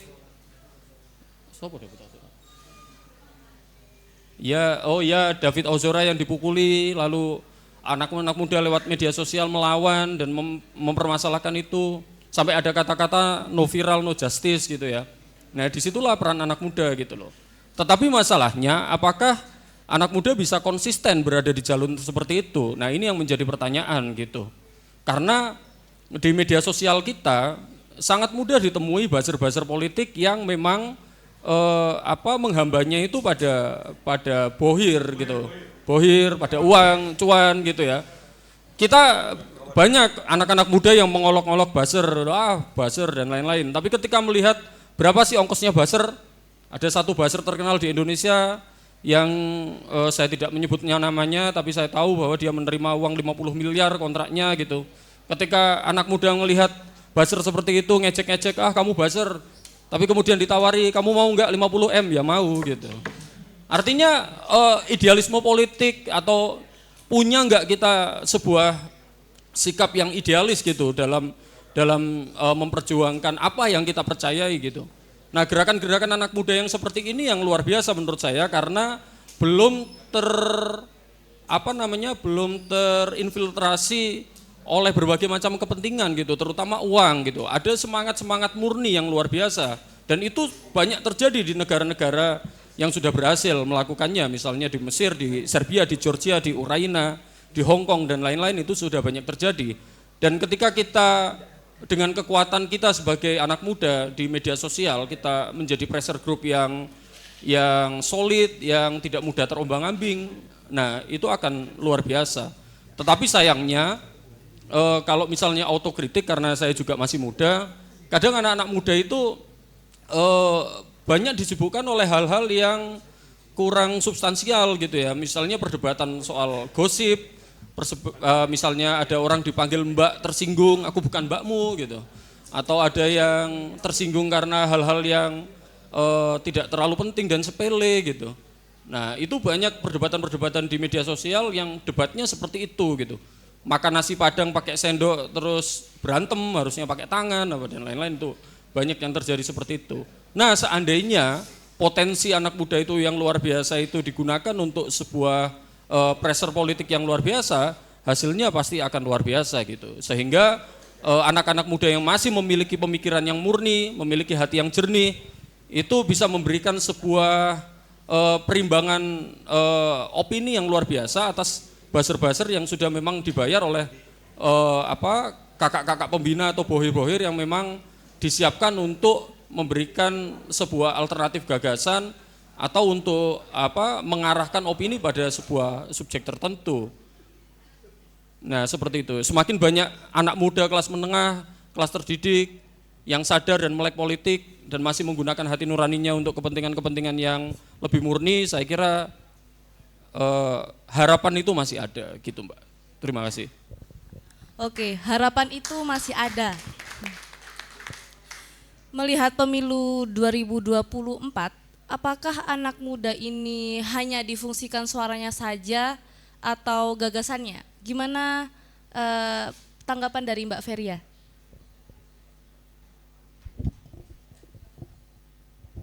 Iya, Assalamualaikum warahmatullahi wabarakatuh.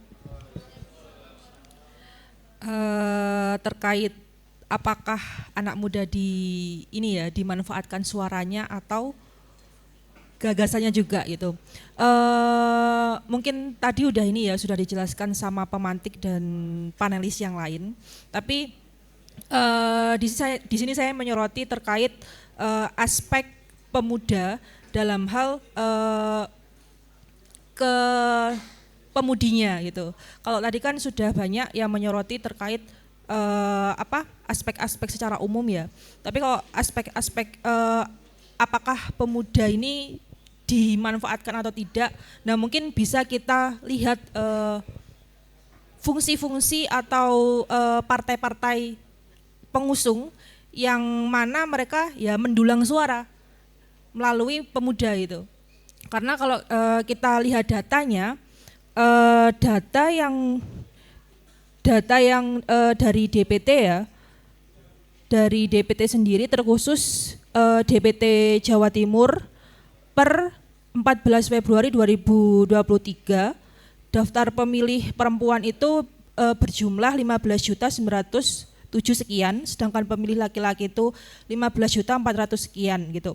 Yang mana pemilih milenial dan pemilih Gen Z itu kalau di total 61% itu. Jadi sangat potensial sekali bagi pemilih pemula untuk digunakan suaranya atau didulang suaranya untuk meraup keuntungan gitu, terkhusus dalam hal pemilu ini gitu. Nah, kalau kita melihat apakah hanya didulang suaranya atau idenya. Nah, tadi kan sudah disampaikan ya sama Pak Salam terkait edukasi politik. Nah, mungkin sebelum ke situ kita harus mengetahui dulu karakteristik pemuda sekarang itu seperti apa gitu. Tadi juga sudah disampaikan sama caleg kita Mbak Putri terkait kondisi pemuda. Nah, kondisi pemuda sekarang saat ini kan bisa dikatakan apatis, yang mana ya mereka tidak akan memikirkan politik ketika itu tidak menguntungkan dirinya sendiri gitu. Ngapain saya memikirkan politik, toh saya juga tidak dapat keuntungan gitu.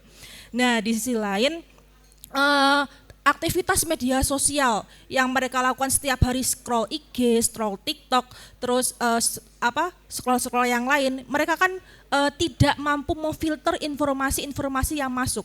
Mereka menyerap itu gitu. Jadi tidak ada filter informasi yang masuk. Jadi informasi yang mereka terima itu menjadi rancu gitu, dan hal itu membuat pola pikir mereka itu juga bingung gitu. Nah, di sisi lain terkait edukasi politik yang seharusnya betul dilakukan oleh partai politik itu tidak dilakukan. Nah, alternatifnya sebenarnya kan juga bisa dilakukan oleh Bawaslu atau KPU yang bekerja sama dengan semisal kalau tadi dicontohkan di Malang Selatan bisa bekerja sama dengan Karang Taruna Desa yang mendidik bagaimana sih berpolitik itu gitu. Hal apa sih yang harus dipilih gitu. Nah, seperti itu. Nah, lalu hal itulah yang tidak dilakukan sehingga ya bisa dikatakan ketika pemuda yang sekarang menjadi bisa dikatakan hal yang suaranya diperebutkan, ya bisa dikatakan ya hanya mendulang suara saja untuk kesuksesan, dan ide-idenya pun tidak digunakan. Karena apa? Yang terlibat di pemilu itu pun orang-orang yang ada kaitannya dengan oligarki seperti yang sudah disinggung tadi ya, kaitannya dengan oligarki, yang mana tidak semua pemuda mendapatkan akses itu, hanya orang-orang elit saja yang dekat dengan penguasa-penguasa yang mampu untuk mencalonkan dirinya. Nah, di sisi lain kalau kita sebagai mahasiswa kita pun mendapatkan hal yang sifatnya edukasi politik itu paling mentok ketika pemira. Dan itu pun kita tidak memahami gitu loh. Banyak evaluasi kalau pemira itu ya kita tidak paham apa sih gunanya kita memilih gitu. Nah, hal-hal seperti itulah yang saya katakan bahwa pemilih bagi pemuda atau untuk pemula ya suaranya bisa dikatakan untuk mendulang suara kemenangan saja tanpa adanya yang sifatnya itu substansi gitu, karena yaitu tadi pendidikan politik itu tidak dilakukan. Dan ketika pendidikan politik itu tidak dilakukan, peran pemerintah itu juga minim gitu loh. Semisal dalam akses informasi mengenai edukasi politik itu hanya dilakukan melalui TV-TV nasional, semisal TVRI saja, tidak menggandeng TV-TV nasional lainnya gitu. Nah, seharusnya kan ada formulasi dan strategi untuk menyadarkan bahwa politik itu tidak sepraktis ya, saya katakan praktis atau ya politik itu berbasis nilai gitu, bukan hanya sekedar asal memilih dan asal menang saja gitu. Nah, mungkin seperti itu.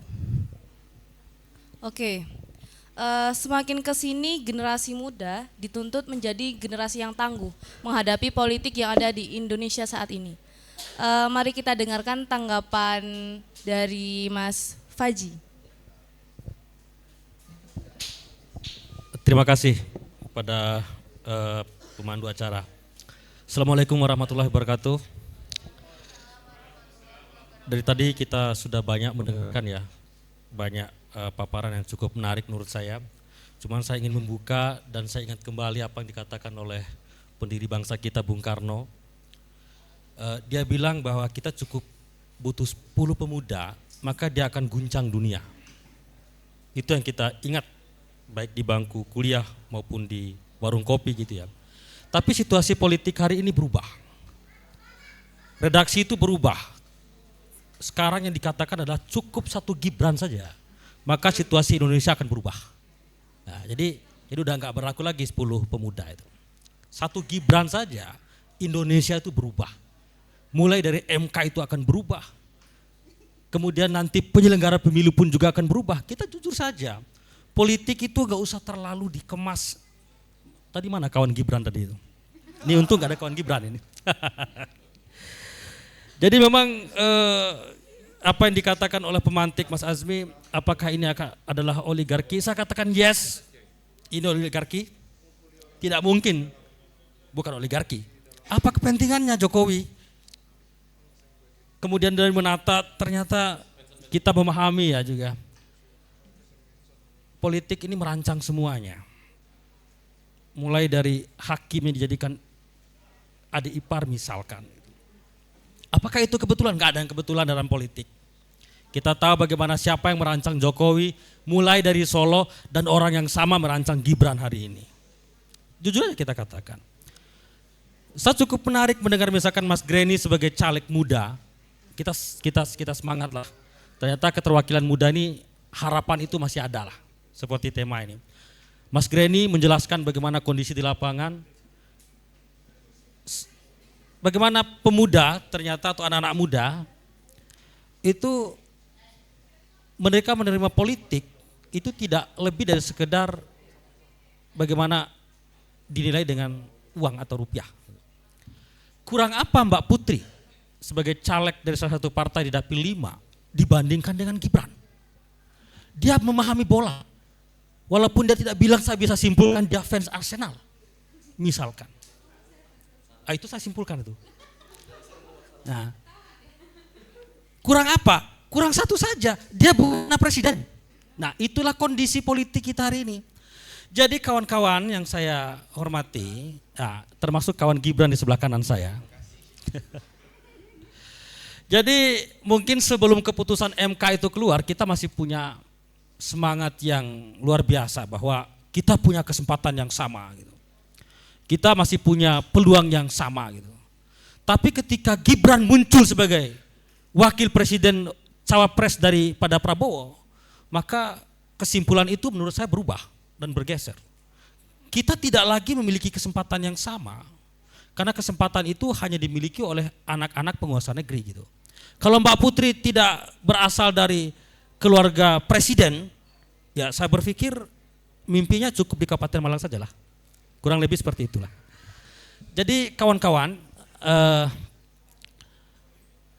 menurut saya sederhananya berpolitik itu adalah untuk berkuasa. Politik itu adalah kekuasaan. Kalau kita berbicara tentang politik itu harus bernilai bermoral, itu ya dibahas oleh Mas Salam di kampus, kemudian dibahas oleh teman-teman mahasiswa di jurusan ilmu politik. Tapi kalau udah menyentuh ranahnya Mas Greni sebagai politisi yang terjun langsung, ranahnya Mbak Putri sebagai politisi, bagi mereka politik itu adalah bagaimana berkuasa, bagaimana jadi, ya apa enggak? Nah ini cocok. Nah ini jawaban politisi begini memang. Nah, tepuk tangan lah buat politisi. Masuk. Artinya kawan-kawan, ketika Mbak Putri bisa menyanggah apa pernyataan saya, ya, masih ada harapan. Idealismenya masih ada. Jadi idealisme dalam berpolitik masih ada, tapi tujuan akhirnya tetap adalah kekuasaan. Ya nggak mungkin dia nyalek kalau dia nggak mau berkuasa, kan begitu. Nah, betul sekali. Jadi kita sepakat untuk hal itu. Teman-teman yang saya akan, ini di sebelah kanan saya ada kawan Gibran. Begitu ya? Oh iya. Itu tergantung bisik-bisik tetangga kita. Kopinya kalau udah cair nggak bisa juga Pak. Nah, nanti diceramai oleh Gus Salam itu terkait dengan politik. Gitu ya? Semua akan kembali ke sana akhirnya.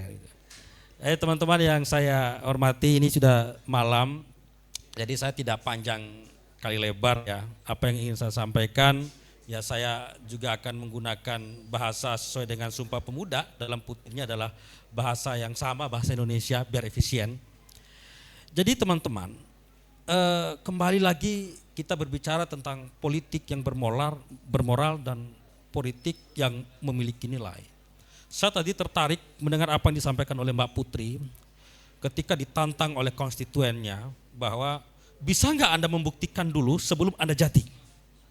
Saya khawatir itu, kira-kira apa yang akan disampaikan oleh Mbak Putri untuk menjawab itu. Ternyata di luar dugaan saya, Mbak Putri itu menjawab dengan action. Dia membentuk korporasi tukang. Kebetulan profesi saya di situ, saya nyambung dengan apa yang sampaikan tadi itu. Jadi dia bilang, saya membentuk korporasi tukang. Pada kesempatan malam hari ini, saya berpikir makanya kita punya role model bahwa kita tidak boleh takut untuk menjadi politisi. Karena sudah ada contoh, misalkan salah satunya adalah Mbak Putri ataupun Mas Greni. Bahwa berpolitik itu, kalau yang disampaikan oleh Mas Greni adalah ujung-ujungnya ternyata konstituen itu meminta Anda berani kasih saya berapa. Tapi data dari Mbak Putri mengatakan apa yang akan Anda lakukan sebelum Anda jadi. Nah, Mbak Putri menjawab itu dengan lugas, saya akan membentuk korporasi tukang. Artinya apa kawan-kawan? Bahwa hal-hal semacam itu bisa kita lakukan sebagai politisi muda untuk merubah keadaan di sekitar kita. Kalau kita berpikir pemuda sebagai negarawan dan lain-lain, jauh lah. Ya kita jujur. Nah itu tema muda aja itu. Kalau di ruang gagasan ini cukup dalam ruangan ini kata Mas Salam. Syaratnya sederhana, kalau menjadi pemuda negarawan itu Mas Salam, ini PR-nya pemuda Muhammadiyah, mohon maaf Mas. Jadi ternyata cukup jadi anaknya presiden. Udah terjawab itu apa yang didiskusikan oleh pemuda Muhammadiyah selama ini. Jadi mungkin itu yang bisa saya sampaikan. Saya cukup berterima kasih malam ini luar biasa diskusinya. Saya membayangkan ini semacam forum ILC gitu, ada budayawan kita, saya membayangkan ada Sujiwo Tejo di sebelah kanan saya gitu kan. Kemudian ada apa namanya? Ada Adian Napitupulu gitu. Kemudian di sini ada kawan Gibran gitu. Saya nggak tahu nih kalau kawan Gibran ini di ILC sebagai apa itu juga nggak tahu saya. Ya mungkin itu, ini biar agak lucu-lucu sedikit lah dari saya. Terima kasih, saya akhiri. Assalamualaikum warahmatullahi wabarakatuh.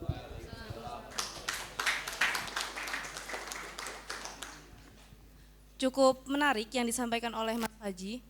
Kemudian bisakah kita sebagai anak muda menembus oligarki? Mungkin bisa saya lempar ke Mas Ilham. Ya.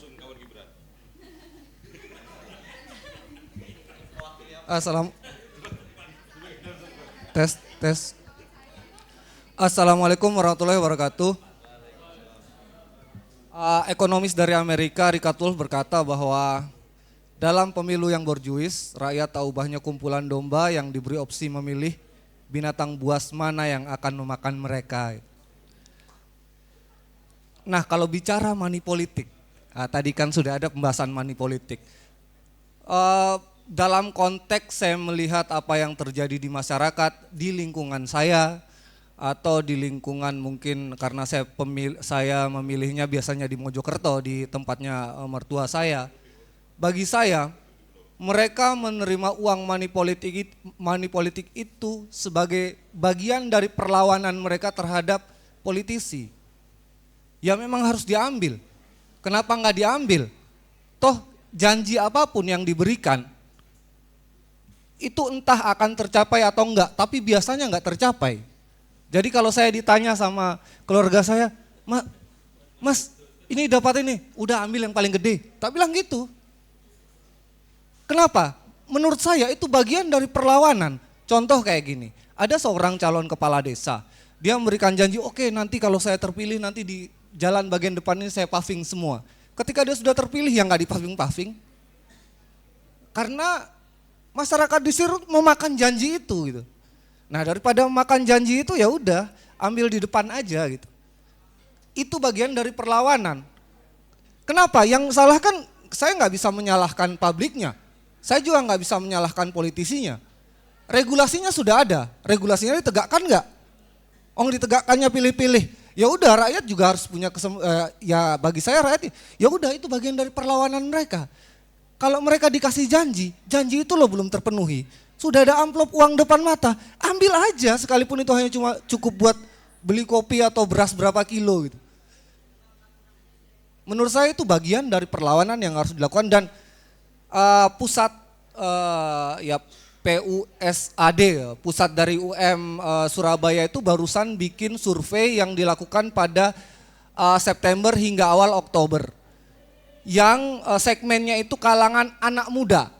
Kalangan anak muda ya, umur 17 sampai 40 tahun. Yang dilakukan di seluruh Jatim. Pertanyaannya adalah bagaimana tanggapannya dengan money politik? 74% menjawab wajar. Kenapa 74% menjawab wajar? Bisa jadi iyalah hari ini aku bisa ngerjain apa gitu tapi harus datang ke menghabiskan waktu datang ke TPS dan lain sebagainya. Bisa jadi orang berpikir seperti itu. Atau orang yang pekerja-pekerja harian ya lain PNS kan atau pekerja swasta kan libur ya itu bagian dari ini. Kalau pekerja harian seperti apa? Jadi menurut saya dalam situasi saat ini itu bagian dari perlawanan mereka terhadap ya sistem yang ada. Jadi ambil aja. Karena problemnya adalah di penegakan aturannya. Aturannya nggak boleh kan money politik, setuju ya? Secara etis juga nggak boleh kan? Tapi kok dibiarkan? Kok dibiarkan? Ya kalau dibiarkan ya udah sekalian bagian daripada kalian rugi-rugi nerima janji-janji berbusa-busa doang gitu. Ya nanti tak nikahin dek. Padahal yang nikahin orang lain gitu kan nggak tahu kan? Ya ambil duitnya di depan aja gitu. Itu menurut saya itu bagian dari perlawanan sehingga kalau saya ya kepada orang di lingkungan saya udah ambil aja. Kenapa nggak harus diambil? Gitu. Kecuali situasinya adalah regulasinya dilakukan secara tegas. Sama seperti umpama kasus-kasus dalam sepak bola kayak kasus Kanjuruhan dan lain sebagainya. Problemnya kan apa? Penegakan regulasinya yang nggak ada kita itu. Regulasinya ada. Penegakannya nggak ada gitu. Jadi kalau gitu ya udah diakalin aja. Itu yang pertama. Lalu yang kedua, soal tadi bicara bicara soal dinasti politik gitu. Tapi kita juga harus melihat sekarang ini eranya disrupsi ya. Eranya sistem dan budaya baru itu tumbuh dan melawan regulasi-regulasi yang ada gitu. Contoh, pertama kali Gojek hadir, regulasinya udah ada belum? Banyak yang menentang siapa? Ojek-ojek pangkalan gitu. Tapi kemudian problemnya juga, ini nggak ada regulasinya gitu. Sekarang percepatan gara-gara teknologi ini, percepatan yang ada itu regulasi kita nggak siap untuk mencapai itu. Nah kalau kita berpikir selalu menunggu regulasi itu, sedangkan percepatan itu sudah terlalu melampaui, ya mau gimana? Sehingga umpama kalau orang bicara soal Gibran diuntungkan dalam konteks keputusan MK tersebut, ya Gibran diuntungkan. Tapi ada banyak anak muda lain di masa depan juga yang akan diuntungkan dengan situasi itu. Ya, Gibran anak presiden, mungkin cara mendisrupsinya adalah dengan seorang anak presiden. Mungkin, kalau enggak akan pernah terjadi. Kadang kita yang orang biasa, ya kita enggak mampu membangun gelombang, ya kita ikuti aja gelombangnya, kita menari di atas gelombang. Menurut saya seperti itu dalam konteks Gibran ini. Terlepas dari apapun keputusan MK, kita udah capek dengan orang-orang tua yang berkata tentang isu-isu anak muda. Saat ini hadir anak muda yang bicara isu anak muda dengan gaya anak muda, dengan pendekatan ala anak muda. Ya udah kita terima aja, kalau enggak kita melakukan perlawanan yang berbeda. Itu yang kedua. Lalu yang ketiga, bagi saya yang harus diperhatikan oleh teman-teman. Sebagai rata-rata ini kan anak muda ya.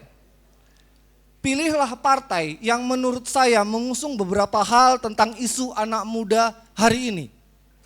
Isu pertama adalah mental health. Di Semarang sebulan lalu ada berapa rentetan orang bunuh diri anak yang masih muda. Isu itu disentuh enggak oleh pemerintah? Isu itu disentuh enggak oleh partai-partai politik yang ada sekarang? Umpama PSI yang mengatakan isu anak muda, dia menyentuh itu atau enggak? Itu satu. Isu kedua adalah judi online dan pinjaman online. Berapa triliun? Lihat kalau kalian nongkrong di warung-warung kopi, berapa orang teman kalian yang main judi online? Itu problem. Lalu kemudian akses terhadap pendidikan. Ya, kita ngomong di sini karena kita mungkin kuliah di sana sini, tapi ada banyak orang di luar sana yang untuk mengakses pendidikan mereka sulit. Lalu kalian bagaimana dengan beasiswa kalian untuk S2 kalau kalian pengen S2 nanti? Beasiswa kalian untuk S3 apa janji pemerintah, apa janji dari politisi-politisi ini untuk pendidikan anak-anak muda? Lalu kemudian berapa banyak sih generasi milenial yang sekarang bisa mengakses rumah murah?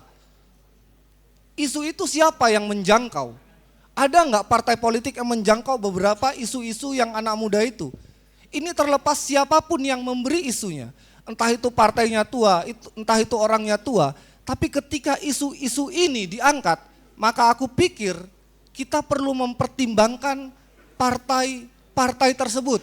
Sekalipun balik lagi, kadang-kadang mereka hanya memberi janji-janji.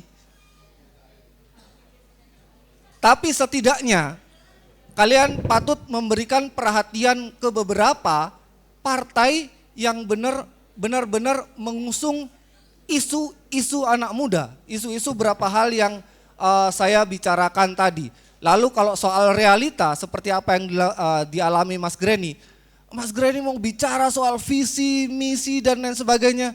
Pada akhirnya masyarakat visinya apa? Nah, dalam kondisi ini apa yang harus dihadapi oleh para politisi muda ini gitu?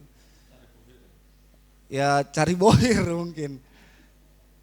Jadi saya pikir itu aja yang bisa saya sampaikan, dan pesan saya kembali kepada teman-teman yang masih muda ini, kalian pilihlah. Kalau enggak kalian suarakan, kalian tuntut. Umpama kalian semua di sini ada 2 orang caleg nih, kalian tuntut kepada mereka. Apa isu mereka soal anak muda gitu? Isu yang mengena pada diri kalian, isu tentang beasiswa, isu tentang mental health, isu tentang judi online, isu tentang rumah murah untuk milenial. Itu isu yang akan mengena pada diri kalian. Udah diambil semua? Tapi kemarin udah masukkan ke PSI udah mulai ngeluarin isu itu soalnya. Oh iya. Oke, saya pikir itu aja yang bisa saya sampaikan. Terima kasih.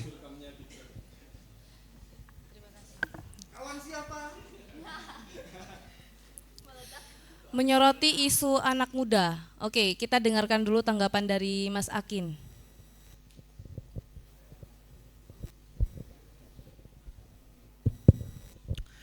Ya, terima kasih. Jadi sebenarnya kembali ke pertanyaan di awal ya, terkait anak muda dalam politik 2024, ini optimis apa pesimis?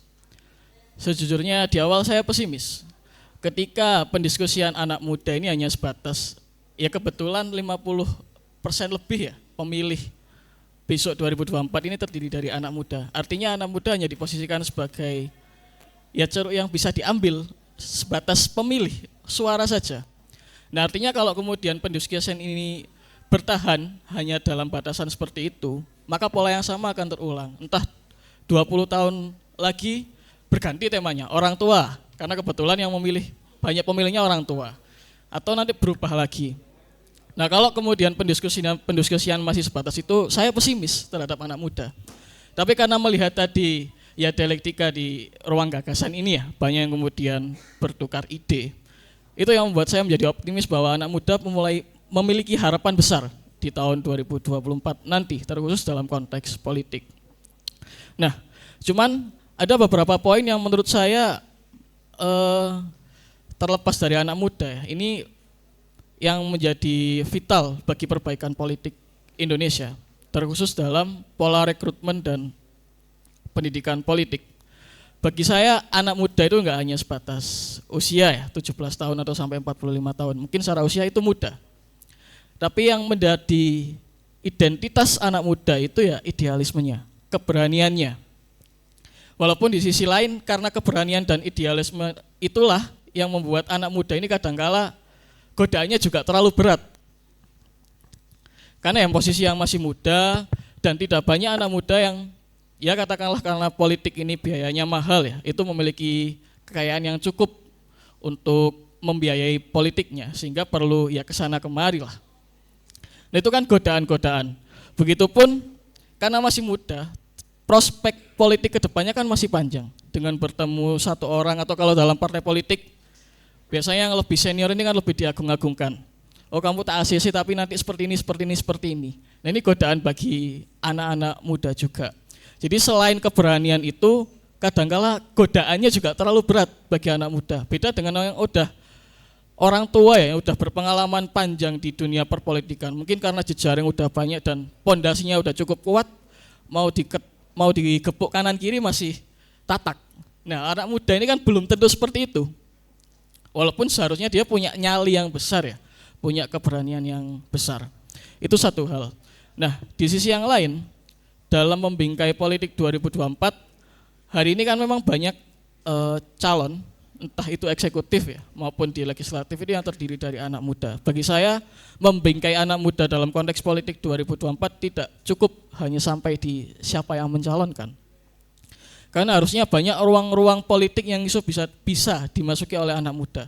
Kalaupun tidak mampu menjadi calon, minimal kan bisa masuk ke dalam tim sukses atau think tank di belakang calon-calon entah umur berapa ya. Karena dengan begitu kita bisa memberikan ide, anak-anak muda bisa memberikan gagasan supaya dibawa oleh siapapun calonnya. Dan itu bagi saya bagian dari bagaimana memainkan peran anak muda dalam berpolitik. Nah, seperti halnya tadi ketika kemudian kita hanya membicarakan politik itu suara anak muda berapa, bagi saya itu ranahnya partai politik untuk mendiskusikan itu. Karena kan ngomong strategi kampanye, marketing politiknya mau seperti apa, atau tim ses lah. Untuk ruang-ruang seperti ini akan lebih bagus kalau kemudian bertukar ide, kira-kira apa yang akan dibawa anak muda nanti. Atau kalau kemudian di sini ada beberapa caleg kan tadi sudah menyampaikan ide apa yang akan dibawa atau langkah apa yang udah dilakukan untuk yang membuat dia terpilih nanti di 2024. Nah, apabila ruang-ruang seperti ini tidak hanya di RBC atau bahkan mungkin di seluruh kota itu ada dan pendiskusiannya mengarah ke sana, saya pikir anak muda akan memiliki potensi besar untuk membawa kemajuan dan ya kemajuan bagi Indonesia ke depan lah. Jadi tidak hanya sebatas karena oh ya kebetulan sekarang banyak yang milih, yang punya hak pilih pemuda. Menurut saya itu terlalu sempit untuk memaknai harapan bagi pemuda. Walaupun itu mungkin akan jadi pertimbangan penting bagi tim sukses tentunya. Cuman bagi di luar tim sukses atau kita yang berada di sini kan harusnya bertukar ide-ide itu. Nah, kalau saya sendiri sebenarnya cukup tertarik dengan gebrakan anak muda waktu SMA ya. Mendengar ya salah satu partai yang baru yang logonya mawar itu kan cukup unik menurut saya. Mulai dari warnanya, terus ya slogan-slogannya itu kan cukup unik dan cukup menggugah. Ya seharusnya memang seperti ini sih partai-partai. Cuman semakin kesini kan mungkin ada perbedaan entah gaya baru atau mencoba ya mungkin sesuatu yang baru untuk menghilangkan kesan tertentu ya. Nah, cuman di sisi lain apa yang dilakukan partai ini di awal-awal berdirinya seharusnya itu serentak dilakukan oleh anak muda. Jadi saya nggak membayangkan anak muda ini hanya terpusat dalam salah satu partai. Harusnya di seluruh partai diaspora anak muda itu benar-benar terjadi. Jadi ketika katakanlah semua nanti terpilih di parlemen, ya mayoritas isinya anak muda dan pasti akan bagus untuk berdialektika di situ. Terlepas nanti di belakang layar seperti apa ya. Cuma dengan depan layarnya anak muda, dengan keberanian dan idealisme yang seharusnya masih terjaga. Artinya dialektika di dalam parlemen pasti akan lebih substantif dan pasti akan membawa kemajuan yang lebih positif bagi Indonesia. Jadi saya kurang sepakat kalau kemudian hanya salah satu partai yang ya di-capture partainya anak muda. Harusnya semua partai itu semua golongan punya, tidak hanya salah satu partai. Mungkin itu dulu dari saya. Terima kasih.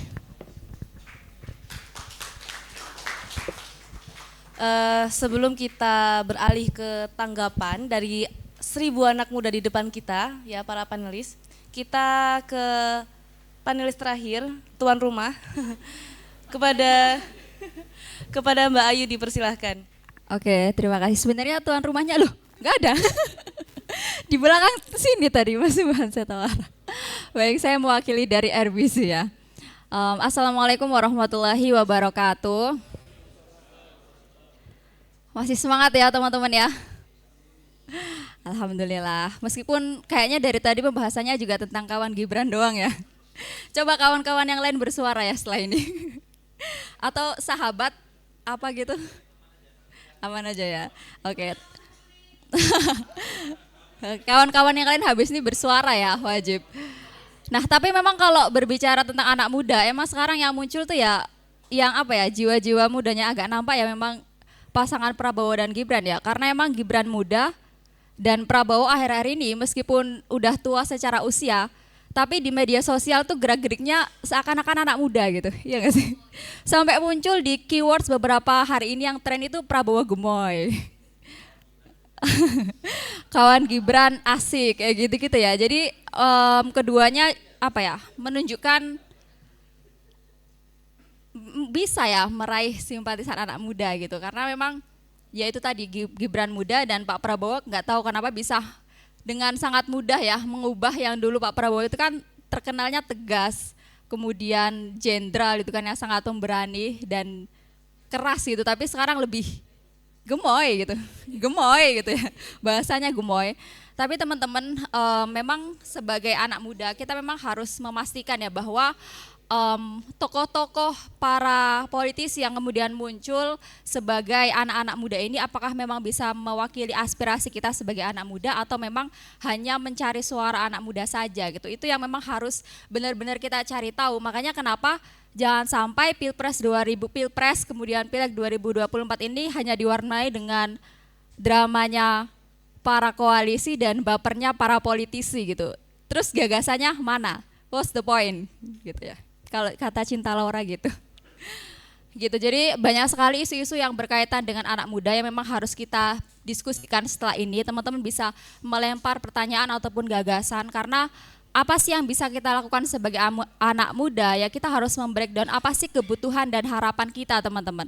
Misalnya kalau berbicara tentang isu yang erat kaitannya dengan anak muda, misalnya lingkungan. Kita nggak tahu apakah 2-3 tahun yang akan datang, apakah kita masih bisa menghirup udara dengan gratis, atau bahkan udara itu ada pajaknya. Karena memang hari ini isu lingkungan itu sangat-sangat penting sekali untuk dibahas. Tetapi mana sih gagasan yang dibawa oleh para baca pres ataupun para calon-calon yang akan maju di legislatif ini, mana gitu tentang lingkungan. Padahal itu adalah harapan yang paling mendasar bagi anak muda. Apakah kita masih bisa survive di 5 tahun ke depan?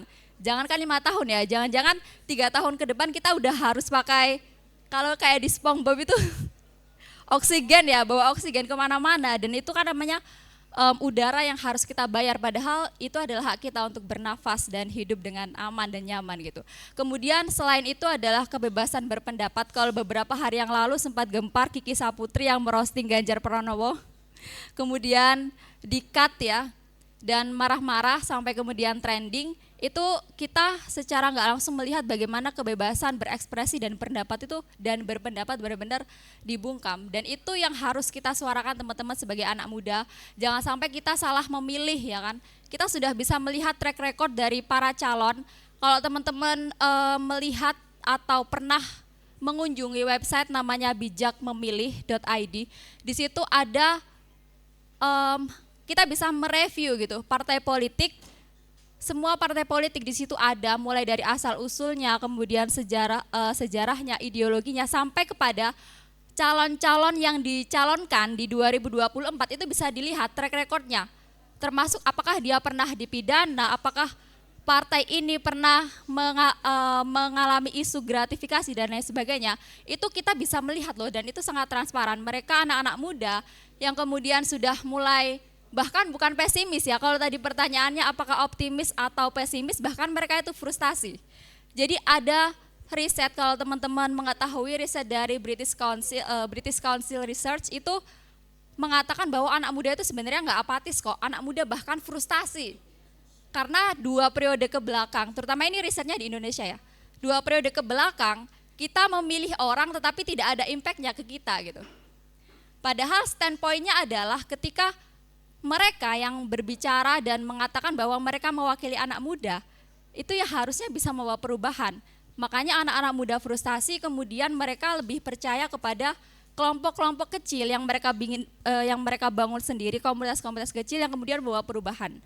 Katakanlah Pandawara yang berhasil mengumpulkan 13.000 orang untuk membersihkan pantai pertama sampai ke-5 terkotor di Indonesia. Sedangkan pemerintah hari ini dengan masa jabatan 5 tahun, apakah bisa mengumpulkan orang sebanyak itu untuk membersihkan pantai? Bisa nggak? Nggak bisa dong pastinya.